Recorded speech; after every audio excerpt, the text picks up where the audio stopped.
ਜਦੋਂ ਬਾਬਰ ਦੀ ਕੈਦ ਵਿੱਚੋਂ ਛੁੱਟ ਕੇ ਗੁਰੂ ਨਾਨਕ ਪਾਤਸ਼ਾਹ ਦੇ ਨਾਲ ਆਪਣੇ ਨਗਰ ਵਿੱਚ ਆਏ ਨੇ, ਨਗਰ ਦੀ ਹੋਈ ਬੁਰੀ ਹਾਲਤ ਵੇਖ ਕਰਕੇ ਰੋਂਦੇ ਕਰਲਾਉਂਦੇ ਨੇ ਤੇ ਗੁਰੂ ਨਾਨਕ ਪਾਤਸ਼ਾਹ ਉਹਨਾਂ ਨੂੰ ਹੌਸਲਾ ਦਿੰਦੇ ਨੇ, ਧੀਰਜ ਦਿੰਦੇ ਨੇ ਕਿ ਜਿਨ੍ਹਾਂ ਨਗਰਾਂ ਦੇ ਵਿੱਚ ਨਾਮ ਨਹੀਂ ਜਪਿਆ ਜਾਂਦਾ, ਧਰਮ ਦੇ ਕਰਮ ਨਹੀਂ ਹੁੰਦੇ, ਜਾਂ ਨਾਮ ਜਪਣ ਵਾਲਿਆਂ ਦਾ ਵਿਰੋਧ ਕੀਤਾ ਜਾਂਦਾ ਹੈ, ਉਹਨਾਂ ਨੂੰ ਠੇਸ ਪਹੁੰਚਾਈ ਜਾਂਦੀ ਹੈ। ਉਹਨਾਂ ਨਗਰਾਂ ਦੇ ਉੱਪਰ ਇਸੇ ਤਰ੍ਹਾਂ ਹੀ ਪਰਮੇਸ਼ਰ ਦਾ ਕਹਿਰ ਵਰਸਦਾ ਹੈ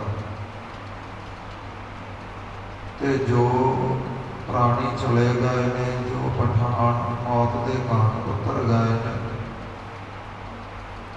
ਜਿਵੇਂ ਉਹਨਾਂ ਦੀ ਜੀਵਨ ਲੀਲਾ ਲਿਖੀ ਸੀ ਉਸੇ ਅਨੁਸਾਰ ਉਹਨਾਂ ਨੂੰ ਮੌਤ ਆਈ। ਮਹਾਰਾਜ ਨੇ ਇਮਨਾਬਾਦ ਵਿੱਚ ਜਿੰਨੇ ਲੋਕ ਬਚੇ ਨੇ ਉਹਨਾਂ ਨੂੰ ਗੁਰਸਿੱਖੀ ਦੀ ਬਖਸ਼ਿਸ਼ ਕੀਤੀ ਹੈ। ਇੱਕ ਅਕਾਲ ਪੁਰਖ ਵਾਹਿਗੁਰੂ ਦੇ ਪੁਜਾਰੀ ਬਣਾਇਆ ਹੈ ਸਤਿਗੁਰੂ ਜੀ। ਭਾਈ ਬਾਲੇ ਮਰਦਾਨੇ ਨੂੰ ਲੈ ਕਰਕੇ ਉੱਥੋਂ ਚੱਲੇ। ਰਸਤੇ ਦੇ ਵਿੱਚ ਕਈ ਨਗਰ ਗ੍ਰਾਮ ਪਿੰਡ ਆਉਂਦੇ ਨੇ। ਮਹਾਰਾਜ ਜਗਤ ਜਲੰਦੇ ਨੂੰ ਤਾਰਦੇ ਹੋਏ ਪੰਜਾਬ ਦੇ ਵਿੱਚ ਦਾਖਲ ਹੁੰਦੇ ਨੇ। ਬਟਾਲੇ ਸ਼ਹਿਰ ਦੇ ਨਜ਼ਦੀਕ ਪੱਖੋ ਕੇ ਰੰਧਾਵੇ ਨਗਰ ਹੈ, ਜੋ ਗੁਰੂ ਨਾਨਕ ਪਾਤਸ਼ਾਹ ਦੇ ਸਹੁਰਿਆਂ ਦਾ ਨਗਰ ਹੈ। ਮਹਾਰਾਜ ਉਸ ਨਗਰ ਵਿੱਚ ਆਉਂਦੇ ਨੇ। ਨਗਰ ਦੇ ਬਾਹਰ ਇੱਕ ਸੁੰਦਰ ਖੂਹ ਹੈ, ਬੜੀ ਸੰਘਣੀ ਛਾਂ ਹੈ। ਜਿਹੜਾ ਖੂਹ ਪੱਖੋ ਕੇ ਰੰਧਾਵੇ ਨਗਰ ਦਾ ਜੋ ਚੌਧਰੀ ਹੈ, ਸਰਪੰਚ ਹੈ, ਉਸ ਦੇ ਖੇਤ ਨੇ। ਮਹਾਰਾਜ ਉਹਨਾਂ ਖੇਤਾਂ ਵਿੱਚ ਬਿਰਾਜਦੇ ਨੇ ਤੇ ਖੇਤਾਂ ਦੇ ਕੋਲ ਦੀ ਲੰਘਦਾ ਹੋਇਆ ਇੱਕ ਬੰਦਾ ਸਤਿਗੁਰਾਂ ਨੂੰ ਬੈਠਿਆਂ ਵੇਖਦਾ ਹੈ।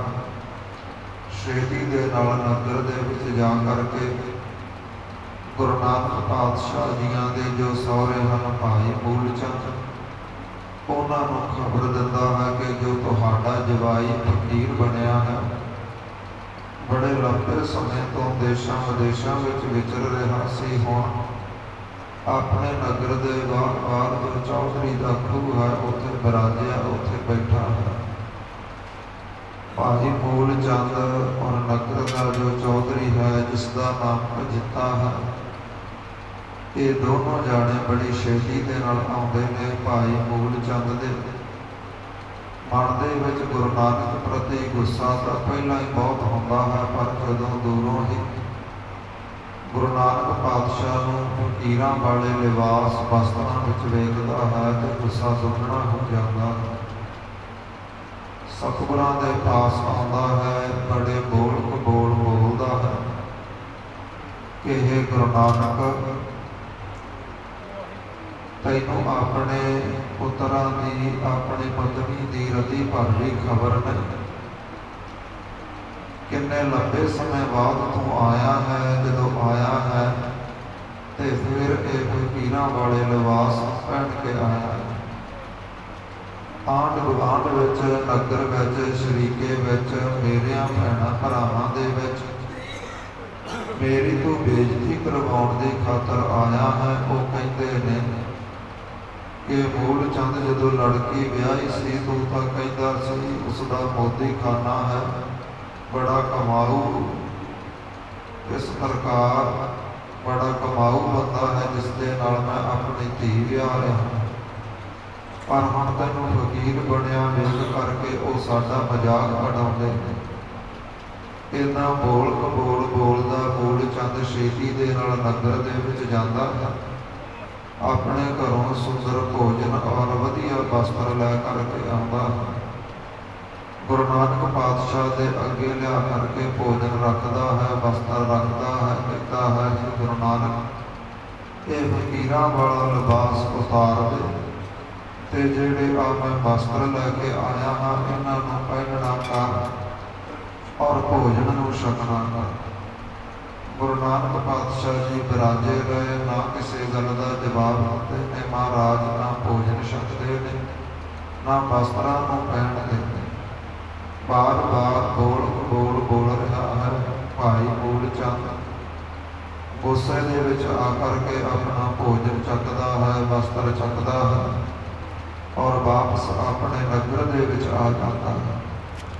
ਜਿਵੇਂ ਜਿਵੇਂ ਪੱਖੋਂ ਕੇ ਰੰਧਾਵੇ ਨਗਰ ਦੇ ਵਿੱਚ ਪਤਾ ਲੱਗਦਾ ਹੈ ਕਿ ਭਾਈ ਮੂਲ ਚੰਦ ਦਾ ਜਵਾਈ ਜੋ ਸਾਧੂ ਸਰੂਪ ਹੈ, ਪਰਮੇਸ਼ਰ ਰੂਪ ਹੈ, ਗੁਰੂ ਨਾਨਕ ਆਇਆ ਹੈ, ਲੋਕਾਂ ਦੀ ਭੀੜ ਖੇਤਾਂ ਵੱਲ ਨੂੰ ਤੁਰਦੀ ਹੈ। ਗੁਰੂ ਨਾਨਕ ਪਾਤਸ਼ਾਹ ਦੇ ਕੋਲ ਰਾਜਦੇ ਨੇ। ਭਾਈ ਵਾਲਾ ਜੀ ਕਹਿੰਦੇ ਕੁਝ ਸਤਿਗੁਰਾਂ ਨੂੰ ਨਮਸਕਾਰ ਕਰਕੇ ਮੁੜਦੇ ਨੇ, ਕੁਝ ਸਾਡੇ ਕੋਲੇ ਬੈਠਦੇ ਨੇ। ਜਦੋਂ ਵਾਹਵਾਹੀ ਭੀੜ ਹੋਈ ਹੈ ਲੋਕਾਂ ਦੀ, ਗੁਰੂ ਨਾਨਕ ਪਾਤਸ਼ਾਹ ਨੇ ਭਾਈ ਮਰਦਾਨੇ ਨੂੰ ਹੁਕਮ ਕੀਤਾ ਹੈ ਕਿ ਰਬਾਬ ਵਜਾਵੋ, ਕੀਰਤਨ ਕਰੀਏ, ਸਤ ਸੰਗਤ ਜੁੜੀਏ। ਇਸ ਪ੍ਰਕਾਰ ਮਹਾਰਾਜ ਕੀਰਤਨ ਕਰਨ ਲੱਗੇ ਨੇ। ਬੜਾ ਵੱਜਿਆ ਹੈ ਔਰ ਜਾਂਦੀ ਹੋਈ ਲੋਕਾਂ ਦੀ ਭੀੜ ਵੇਖ ਕਰਕੇ ਜਿਹੜਾ ਨਗਰ ਦਾ ਚੌਧਰੀ ਹੈ ਅਜੰਤਾ, ਉਹਦੇ ਮਨ ਦੇ ਵਿੱਚ ਬੜੀ ਸ਼ਰਧਾ, ਬੜੀ ਭਾਵਨਾ ਪੈਦਾ ਹੋਈ ਹੈ। ਸਤਿਗੁਰਾਂ ਦੇ ਪਾਸ ਗਿਆ ਹੈ, ਜਾ ਕਰਕੇ ਆਪਣਾ ਸਿਰ ਗੁਰੂ ਨਾਨਕ ਪਾਤਸ਼ਾਹ ਦੇ ਚਰਨਾਂ ਦੇ ਵਿੱਚ ਰੱਖਿਆ ਹੈ। ਲੰਬਾ ਸਮਾਂ ਇੱਦਾਂ ਹੀ ਆਪਣਾ ਸਿਰ ਸਤਿਗੁਰਾਂ ਦੇ ਚਰਨਾਂ ਦੇ ਉੱਪਰ ਰੱਖਿਆ ਹੈ। ਕੁਝ ਕੁ ਸਮੇਂ ਬਾਅਦ ਗੁਰੂ ਨਾਨਕ ਪਾਤਸ਼ਾਹ ਨੇ ਆਪਣੇ ਪਵਿੱਤਰ ਹੱਥਾਂ ਦੇ ਨਾਲ ਉਹਦਾ ਸਿਰ ਚੁੱਕਿਆ ਹੈ। ਉਸ ਨੂੰ ਮਿੱਠੀ ਬੋਲੀ ਬੋਲ ਕੇ ਕਹਿਣ ਲੱਗੇ ਨੇ, ਮਹਾਰਾਜ ਉੱਠੋ ਕਰਤਾਰ ਕੇ ਪਿਆਰੇ, ਕੀ ਤੁਸੀਂ ਚਾਹੁੰਦੇ ਹੋ, ਕੀ ਭਾਵਨਾ ਲੈ ਕੇ ਆਏ ਹੋ, ਸਾਨੂੰ ਦੱਸਣਾ ਕਰੋ। ਹੱਥ ਜੋੜੇ ਕਹਿਣ ਲੱਗਾ, ਮਹਾਰਾਜ ਦੱਸਿਆ ਤਾਂ ਉਹਨਾਂ ਨੂੰ ਜਾਂਦਾ ਹੈ ਜੋ ਅਣਜਾਣ ਹੋਣ, ਜੋ ਜਾਣਦੇ ਨਾ ਹੋਣ। ਆਪ ਜੀ ਦਾ ਘਟ ਘਟ ਕੇ ਅੰਤਰ ਕੀ ਜਾਣਤ, ਭਲੇ ਬੁਰੇ ਕੀ ਤੀਰ ਪਛਾਨਤ। ਮਹਾਰਾਜ ਆਪ ਜੀ ਤਾਂ ਮੇਰੇ ਬਾਰੇ, ਮੇਰੇ ਬੀਤੇ ਸਮੇਂ ਬਾਰੇ, ਚੱਲ ਰਹੇ ਸਮੇਂ ਬਾਰੇ ਔਰ ਆਉਣ ਵਾਲਾ ਜੋ ਭਵਿੱਖ ਸਮਾਂ ਹੈ ਉਹਦੇ ਬਾਰੇ ਸਤਿਗੁਰੂ ਜੀ ਸਭ ਕੁਝ ਹੀ ਜਾਣਦੇ ਹੋ। ਐਸੇ ਸ਼ਰਧਾ ਵਾਲੇ ਬਚਨ ਸੁਣ ਕਰਕੇ ਗੁਰੂ ਨਾਨਕ ਪਾਤਸ਼ਾਹ ਬੜੇ ਪ੍ਰਸਿੱਧ, ਬੜੇ ਪ੍ਰਸੰਨ ਹੋਏ, ਖੁਸ਼ ਹੋਏ। ਮਹਾਰਾਜ ਜੀ ਉਸ ਅਜਿੱਤੇ ਚੌਧਰੀ ਨੂੰ ਕਰਤਾਰਥ ਕਰਨ ਦੀ ਬਾਬਤ ਉਸ ਨੂੰ ਉਪਦੇਸ਼ ਦੇਣ ਲੱਗੇ। ਕਹਿਣ ਲੱਗੇ, ਬੰਧਨ ਕਰ ਕਰਤਾਰ ਅਗਾਰੀ, ਪੂਜਿਆ ਮਨ ਕਾਮਨਾ ਤਮਾਰੀ। ਕਿ ਇਹ ਚੌਧਰੀ ਇੱਕ ਅਕਾਲ ਪੁਰਖ ਵਾਹਿਗੁਰੂ ਦੇ ਅੱਗੇ ਨਮਸਕਾਰ ਕਰ, ਜੋ ਸਾਰਿਆਂ ਦੀਆਂ ਕਾਮਨਾਵਾਂ ਪੂਰੀਆਂ ਕਰਨ ਵਾਲਾ ਹੈ। ਤੇ ਅਜਿੱਤੇ ਚੌਧਰੀ ਨੇ ਬੜੀ ਸ਼ਰਧਾ ਵਿਖਾਉਂਦੇ ਹੋਏ, ਭਾਵਨਾ ਵਿਖਾਉਂਦੇ ਹੋਏ ਮੁੜ ਫਿਰ ਗੁਰੂ ਨਾਨਕ ਪਾਤਸ਼ਾਹ ਜੀਆਂ ਨੂੰ ਹੀ ਅਕਾਲ ਪੁਰਖ ਜਾਣ ਕਰਕੇ ਸਤਿਗੁਰਾਂ ਦੇ ਚਰਨਾਂ ਦੇ ਉੱਪਰ ਆਪਣਾ ਜਦੋਂ ਦੂਜੀ ਵਾਰੀ ਸਿਰ ਰੱਖਿਆ ਹੈ, ਗੁਰੂ ਨਾਨਕ ਪਾਤਸ਼ਾਹ ਨੇ ਐਸੀ ਕਿਰਪਾ ਕੀਤੀ, ਇਹਨੂੰ ਲੋਕ ਪਰਲੋਕ ਦਾ ਗਿਆਨ ਕਰਵਾ ਦਿੰਦਾ ਹੈ। ਇਸ ਪ੍ਰਕਾਰ ਕਵੀ ਜੀ ਕਹਿੰਦੇ ਨੇ, ਪਾਈ ਏਕ ਵਾਰ ਜਨ ਥਾਤੀ। ਜਿਵੇਂ ਗਰੀਬ ਬੰਦਾ ਦਿਹਾੜੀ ਕਰਨ ਵਾਸਤੇ ਘਰੋਂ ਨਿਕਲੇ ਤੇ ਦਰਵਾਜ਼ੇ ਵਿੱਚ ਹੀ ਮਾਇਆ ਦੀ ਥੈਲੀ ਲੱਭ ਜਾਵੇ, ਕਿੰਨੀ ਖੁਸ਼ੀ ਹੋਵੇਗੀ, ਕਿੰਨੀ ਪ੍ਰਸੰਨਤਾ ਹੋਵੇਗੀ, ਉਹ ਗਰੀਬ ਹੀ ਦੱਸ ਸਕਦਾ ਹੈ। ਇੱਦਾਂ ਗੁਰੂ ਨਾਨਕ ਪਾਤਸ਼ਾਹ ਦੇ ਚਰਨਾਂ ਦੇ ਉੱਪਰ ਜਦੋਂ ਆਪਣਾ ਸਿਰ ਰੱਖਿਆ ਹੈ, ਮਾਨੋ ਗੁਣਾਂ ਦਾ ਖਜ਼ਾਨਾ ਹੀ ਲੱਭ ਗਿਆ ਹੋਵੇ। ਲੋਕ ਪਰਲੋਕ ਦਾ ਗਿਆਨ ਇਸ ਚੌਧਰੀ ਨੂੰ ਹੋਇਆ ਹੈ। ਇੱਥੋਂ ਤੱਕ ਕੱਲ ਦੀਆਂ ਕਥਾ ਵਿਚਾਰਾਂ ਆਈਆਂ ਸਨ। ਆਓ ਜਿਸ ਪ੍ਰਕਾਰ ਅੱਗੇ ਗੁਰ ਇਤਿਹਾਸ ਆਉਂਦਾ ਹੈ, ਸ਼ਰਧਾ ਭਾਵਨਾ ਦੇ ਨਾਲ ਮਨ ਚਿਤ ਬਿਰਤੀਆਂ ਇਕਾਗਰ ਕਰੀਏ, ਆਉਣ ਵਾਲਾ ਇਤਿਹਾਸ ਸਰਵਣ ਕਰੀਏ ਜੀ। ਸਤਿਨਾਮ ਸ੍ਰੀ ਵਾਹਿਗੁਰੂ ਸਾਹਿਬ ਜੀਓ। ਚੌਪਈ ਸੇਵਾ ਕਰਨ ਲੱਗਿਓ ਜੁਗ ਪ੍ਰੀਤੀ। ਇਸ ਪ੍ਰਕਾਰ ਜਦੋਂ ਅਜਿੱਤੇ ਚੌਧਰੀ ਨੂੰ ਸਤਿਗੁਰਾਂ ਨੇ ਗਿਆਨ ਕਰਵਾਇਆ ਹੈ, ਬੜੀ ਭਾਵਨਾ ਦੇ ਨਾਲ, ਬੜੇ ਪ੍ਰੇਮ ਦੇ ਨਾਲ ਸਤਿਗੁਰਾਂ ਦੀ ਸੇਵਾ ਵਿੱਚ ਲੱਗਿਆ ਹੈ। ਬੇਮੁਖਤਾ ਸਗਦੀ ਔਰ ਬੀਤੀ। ਜਿਹੜੀ ਬੇਮੁਖਤਾ ਹੈ ਉਹ ਸਾਰੀ ਨਾਸ਼ ਹੋਈ ਹੈ, ਬੇਮੁਖ ਤੋਂ ਗੁਰਮੁਖ ਹੋਇਆ ਹੈ। ਦਿਵਸ ਇਸ ਭਾਂਤ ਪਾਤਸ਼ਾਹ ਨੇ ਉਸੇ ਹੀ ਖੂਹ ਦੇ ਉੱਪਰ ਬਤੀਤ ਕੀਤੇ ਨੇ। ਸਿੱਖੀ ਮਗਮ ਹੈ ਬਹੁ ਨਰ ਪਾਏ। ਜੋ ਵੀ ਪੱਖੋਂ ਕੇ ਰੰਧਾਵੇ ਤੇ ਵਸਣ ਵਾਲਾ ਕੋਈ ਵੀ ਆਦਮੀ ਸਤਿਗੁਰਾਂ ਦੇ ਚਰਨਾਂ ਦੀ ਸ਼ਰਨ ਵਿੱਚ ਆਉਂਦਾ ਹੈ, ਮਹਾਰਾਜ ਉਹਨਾਂ ਨੂੰ ਗੁਰਸਿੱਖੀ ਨਾਮਦਾਨ ਦੀ ਬਖਸ਼ਿਸ਼ ਕਰਦੇ ਨੇ। ਇੱਕ ਦਿਨ ਸਾਸ ਸਸੁਰ ਗੁਰ ਕੇਰੇ। ਇੱਕ ਦਿਨ ਫੇਰ ਕੁਝ ਦਿਨਾਂ ਦੇ ਬਾਅਦ ਐਸਾ ਦਿਨ ਆਇਆ ਹੈ, ਗੁਰੂ ਨਾਨਕ ਪਾਤਸ਼ਾਹ ਦੇ ਜੋ ਸੱਸ ਔਰ ਸਹੁਰਾ ਹੈ, ਸਹੁਰੇ ਦਾ ਨਾਮ ਮੂਲ ਚੰਦ ਹੈ ਔਰ ਸੱਸ ਦਾ ਨਾਮ ਚੰਦੋ ਰਾਣੀ ਹੈ। ਆਏ ਨਿਕਟ ਕ੍ਰੋਧ ਕੇ ਪ੍ਰੇਰੇ। ਬੜੇ ਕ੍ਰੋਧ ਦੇ ਸਹਿਤ ਹੋ ਕਰਕੇ ਬੜੇ ਗੁੱਸੇ ਦੇ ਨਾਲ ਸਤਿਗੁਰਾਂ ਦੇ ਕੋਲ ਆਏ ਨੇ। ਸੰਗ ਸੁਲੱਖਣੀ ਚਲ ਕਰ ਆਈ। ਤੇ ਨਾਲ ਹੀ ਗੁਰੂ ਨਾਨਕ ਪਾਤਸ਼ਾਹ ਦੇ ਜੋ ਮਹਿਲ ਹਨ ਘਰ ਵਾਲੀ ਹੈ ਮਾਤਾ ਸੁਲੱਖਣੀ ਜੀ, ਉਹ ਵੀ ਨਾਲ ਆਈ ਹੈ। ਪਾਸ ਬੈਠ ਕਰ ਸਾਸ ਅਲਾਈ। ਇਸ ਪ੍ਰਕਾਰ ਗੁਰੂ ਨਾਨਕ ਦੇਵ ਜੀਆਂ ਦੇ ਕੋਲ ਬੈਠ ਕਰਕੇ ਜੋ ਸਤਿਗੁਰਾਂ ਦੀ ਸੱਸ ਹੈ ਉਹ ਬੋਲੀ ਹੈ। ਸੁਣ ਤੋ ਵੇ ਤੂੰ ਰਹਿਓ ਕੁਰਾਹੀ। ਕਹਿੰਦੇ ਸੁਣ ਵੇ ਕੁਰਾਹੀਆ, ਤੂੰ ਕੈਸੇ ਖੋਟੇ ਰਾਹ ਤੇ ਤੁਰਿਆ ਹੈ। ਸਦਾ ਹਮਾਰੀ ਛਾਤੀ ਦਾਗੀ। ਹਮੇਸ਼ਾ ਹੀ ਤੂੰ ਸਾਡੀ ਛਾਤੀ ਸਾੜੀ ਬੇਇੱਜ਼ਤੀ ਕਰਵਾਈ ਹੈ। ਪੁੱਤਰਾਂ ਨਾ ਬਣਦਾ ਕਾਜ ਪਰਵਾਰਾ। ਆਪਣੇ ਦੋਹਾਂ ਪੁੱਤਰਾਂ ਨੂੰ ਛੱਡ ਕਰਕੇ, ਪਤਨੀ ਨੂੰ ਛੱਡ ਕਰਕੇ, ਸਾਰੇ ਪਰਿਵਾਰ ਨੂੰ ਛੱਡ ਕਰਕੇ ਫਿਰਿਓ ਪਰਦੇਸ ਨਾ ਦਵਾਰਨ ਦਵਾਰਾ। ਤੇ ਮੈਂ ਸੁਣਿਆ ਏ ਤੂੰ ਪਰਦੇਸਾਂ ਦੇ ਵਿੱਚ ਘਰ ਘਰ ਦਰਵਾਜ਼ੇ ਦਰਵਾਜ਼ੇ ਤੇ ਤੁਰਿਆ ਫਿਰਦਾ ਸੀ। ਤੂੰ ਕਾਰਜ ਦੇ ਹਾਸਲ ਕੀਨਾ। ਤੇ ਮੈਨੂੰ ਭਲਾ ਦੱਸਣਾ ਕਰ ਦੇਸ਼ਾਂ ਵਿਦੇਸ਼ਾਂ ਵਿੱਚ ਜਾ ਕੇ ਤੈਨੂੰ ਹਾਸਲ ਕੀ ਹੋਇਆ ਹੈ। ਆਪਣਾ ਘਰ ਕੋ ਲੁਟਾਏ ਸੋ ਦੀਨਾ। ਜਿਹੜੇ 4 ਪੈਸੇ ਤੂੰ ਜੋੜੇ ਸੀ ਮੈਂ ਸੁਣਿਆ ਹੈ ਉਹ ਵੀ ਲੁਟਾ ਦਿੱਤੇ ਨੇ। ਜੱਗੀ ਲਾਜ ਤਜੀ ਇੱਕ ਵਾਰੀ। ਤੂੰ ਤਾਂ ਸੰਸਾਰ ਦੀ ਜਿਹੜੀ ਸ਼ਰਮ ਹੈ ਸਾਰੀ ਇੱਕ ਵਾਰੀ ਲਾ ਦਿੱਤੀ ਹੈ। ਹਮਕੋ ਸਭ ਮਹਿ ਕੀਨ ਖੁਆਰੀ। ਤੇ ਸਾਡੀ ਵੀ ਸਾਰੀ ਰਿਸ਼ਤੇਦਾਰੀਆਂ ਦੇ ਵਿੱਚ ਸਾਕ ਸੰਬੰਧੀਆਂ ਦੇ ਵਿੱਚ ਬੇਇੱਜ਼ਤੀ ਕਰਵਾਈ ਹੈ। ਨਰਕ ਹੈ ਅਮੁਕੇ ਕੋ ਜੋ ਜਮਾਤਾ। ਜਿਹੜੇ ਸਾਡੇ ਸ਼ਰੀਕੇ ਵਾਲੇ ਉਹ ਕਹਿੰਦੇ ਨੇ ਕਿ ਜਿਹੜਾ ਮੂਲ ਚੰਦ ਦਾ ਜਵਾਈ ਹੈ ਉਹ ਇੱਕ ਫਕੀਰ ਹੈ, ਚੋਲੇ ਦਾ ਧਾਰਨੀ ਹੈ। ਭਇਓ ਫਕੀਰ ਤਜੇ ਕੀਏ ਦਾਤਾ। ਉਹ ਫਕੀਰ ਬਣਿਆ ਹੈ, ਚੋਲਾ ਪਾਉਂਦਾ ਹੈ ਤੇ ਆਪਣੇ ਪੁੱਤਰਾਂ ਦੀ, ਆਪਣੇ ਘਰ ਵਾਲੀ ਦੀ ਖਬਰ ਨਹੀਂ ਲੈਂਦਾ। ਸ੍ਰੀ ਨਾਨਕ ਤੁਲਸਨ ਹੋਵੇ ਪੈਸੇ। ਗੁਰੂ ਨਾਨਕ ਪਾਤਸ਼ਾਹ ਆਪਣੇ ਸੱਸ ਦੀਆਂ ਗੱਲਾਂ ਸੁਣ ਰਹੇ ਨੇ, ਕੌੜੇ ਬੋਲ ਸੁਣ ਰਹੇ ਨੇ, ਪਰ ਮਹਾਰਾਜ ਚੁੱਪ ਨੂੰ ਧਾਰਨ ਕਰਕੇ ਬੈਠੇ ਨੇ। ਸਨਮੁਖ ਬਚਨ ਭੰਨਿਓ ਨਹੀਂ ਕੈਸੇ। ਮਹਾਰਾਜ ਜੀਆਂ ਨੇ ਕੋਈ ਵੀ ਗੱਲ ਦਾ ਜਵਾਬ ਨਹੀਂ ਦਿੱਤਾ, ਗੁੱਸਾ ਨਹੀਂ ਕੀਤਾ। ਸ੍ਰੀ ਅਜਿਤੇ ਜਪ ਅਸਗਾਥਾ। ਜਦੋਂ ਨਗਰ ਦੇ ਵਿੱਚ ਅਜਿੱਤੇ ਚੌਧਰੀ ਨੂੰ ਪਤਾ ਲੱਗਾ ਹੈ ਪੂਰਾ ਲਤ ਗੁਰੂ ਕੇ ਸਾਥਾ। ਕਿ ਮੂਲ ਚੰਦ ਆਪਣੇ ਪਰਿਵਾਰ ਨੂੰ ਲੈ ਕਰਕੇ ਸਤਿਗੁਰਾਂ ਦੇ ਨਾਲ ਝਗੜਾ ਕਰਨ ਵਾਸਤੇ ਗਿਆ ਹੈ। ਦੌੜਿਓ ਕਰਤੇ ਤੁਰਨ ਆਵਾ। ਚੌਧਰੀ ਦੌੜਿਆ ਦੌੜਿਆ ਘਰ ਤੋਂ ਆਪਣੇ ਖੇਤਾਂ ਵਿੱਚ ਆਇਆ ਹੈ। ਸੋ ਅੰਗਦ ਬਚਨ ਅਲਾਵਾ। ਤੇ ਆਉਣ ਸਾਰ ਮੂਲ ਚੰਦ ਹੋਣਾ ਨੂੰ ਸਮਝਾਉਣ ਲੱਗਾ ਹੈ। ਜੇ ਕਹਿ ਕਿਉ ਸੀਸ ਪਖਾਵਤ। ਕਹਿਣ ਲੱਗਾ ਹੈ ਚੌਧਰੀ ਮੂਲ ਚੰਦ ਕਿਉਂ ਕੌੜੇ ਬੋਲ ਬੋਲ ਬੋਲ ਕੇ ਕਿਉਂ ਤੂੰ ਪਾਪਾਂ ਦਾ ਭਾਗੀ ਬਣਦਾ ਹੈ। ਕਿਆ ਤੁਮ ਦੁਖੀ ਹੋਏ ਪਛਤਾਵਤ। ਯਾਦ ਰੱਖੀ ਬਾਅਦ ਦੇ ਵਿੱਚ ਦੁਖੀ ਹੋਵੇਗਾ, ਪਛਤਾਵਾ ਹੋਵੇਗਾ। ਮਹਾਪੁਰਖ ਔਰ ਮਤੋ ਉਚੇਰਾ। ਕਹਿੰਦਾ ਉੱਚੀ ਮਤ ਦਾ ਧਾਰਨੀ ਆ, ਮਹਾਂਪੁਰਖ ਹੈ, ਪਰਮੇਸ਼ਰ ਰੂਪ ਹੈ। ਭੇਦ ਨਾ ਜਾਣ ਸਕੋ ਇਨਕੇਰਾ।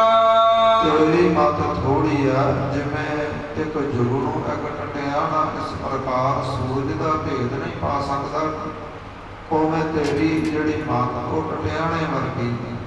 ਤੇ ਗੁਰੂ ਨਾਨਕ ਪਾਤਸ਼ਾਹ ਦੀ ਮੱਤ ਸੂਰਜ ਵਰਗੀ ਹੈ, ਕਈ ਕਰੋੜ ਸੂਰਜਾਂ ਵਰਗੀ ਹੈ।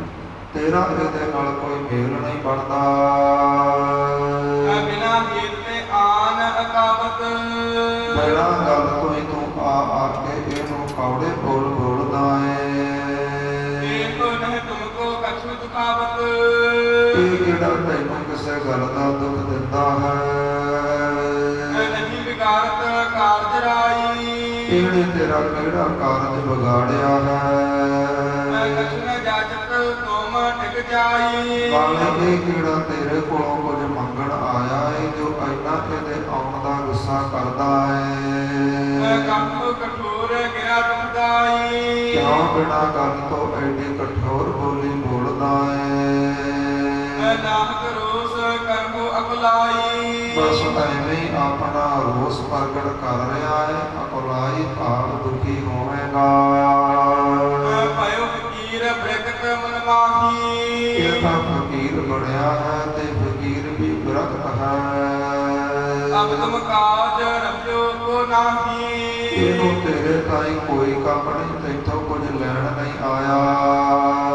ਕਾ ਸੰਤੋਖ ਸਤਨ ਨਿਜ ਬੈਸੋ, ਜਾ ਹੁਣ ਆਪਣੇ ਘਰ ਵਾਪਸ ਚਲਾ ਜਾ, ਆਪਣੇ ਪਰਿਵਾਰ ਨੂੰ ਲੈ ਕਰਕੇ ਸੰਤੋਖ ਸਬਰ ਦੇ ਨਾਲ ਬੈਠਣਾ ਕਰ। ਮੁਕਤੇ ਬਚਨਾ ਕਪੋ ਨਹਿ ਕੈਸੋ, ਐਵੇਂ ਬਿਨਾਂ ਗੱਲ ਤੋਂ ਸਤਿਗੁਰਾਂ ਨੂੰ ਕੌੜੇ ਕੌੜੇ ਬੋਲ ਨਾ ਬੋਲੋ ਜੀ।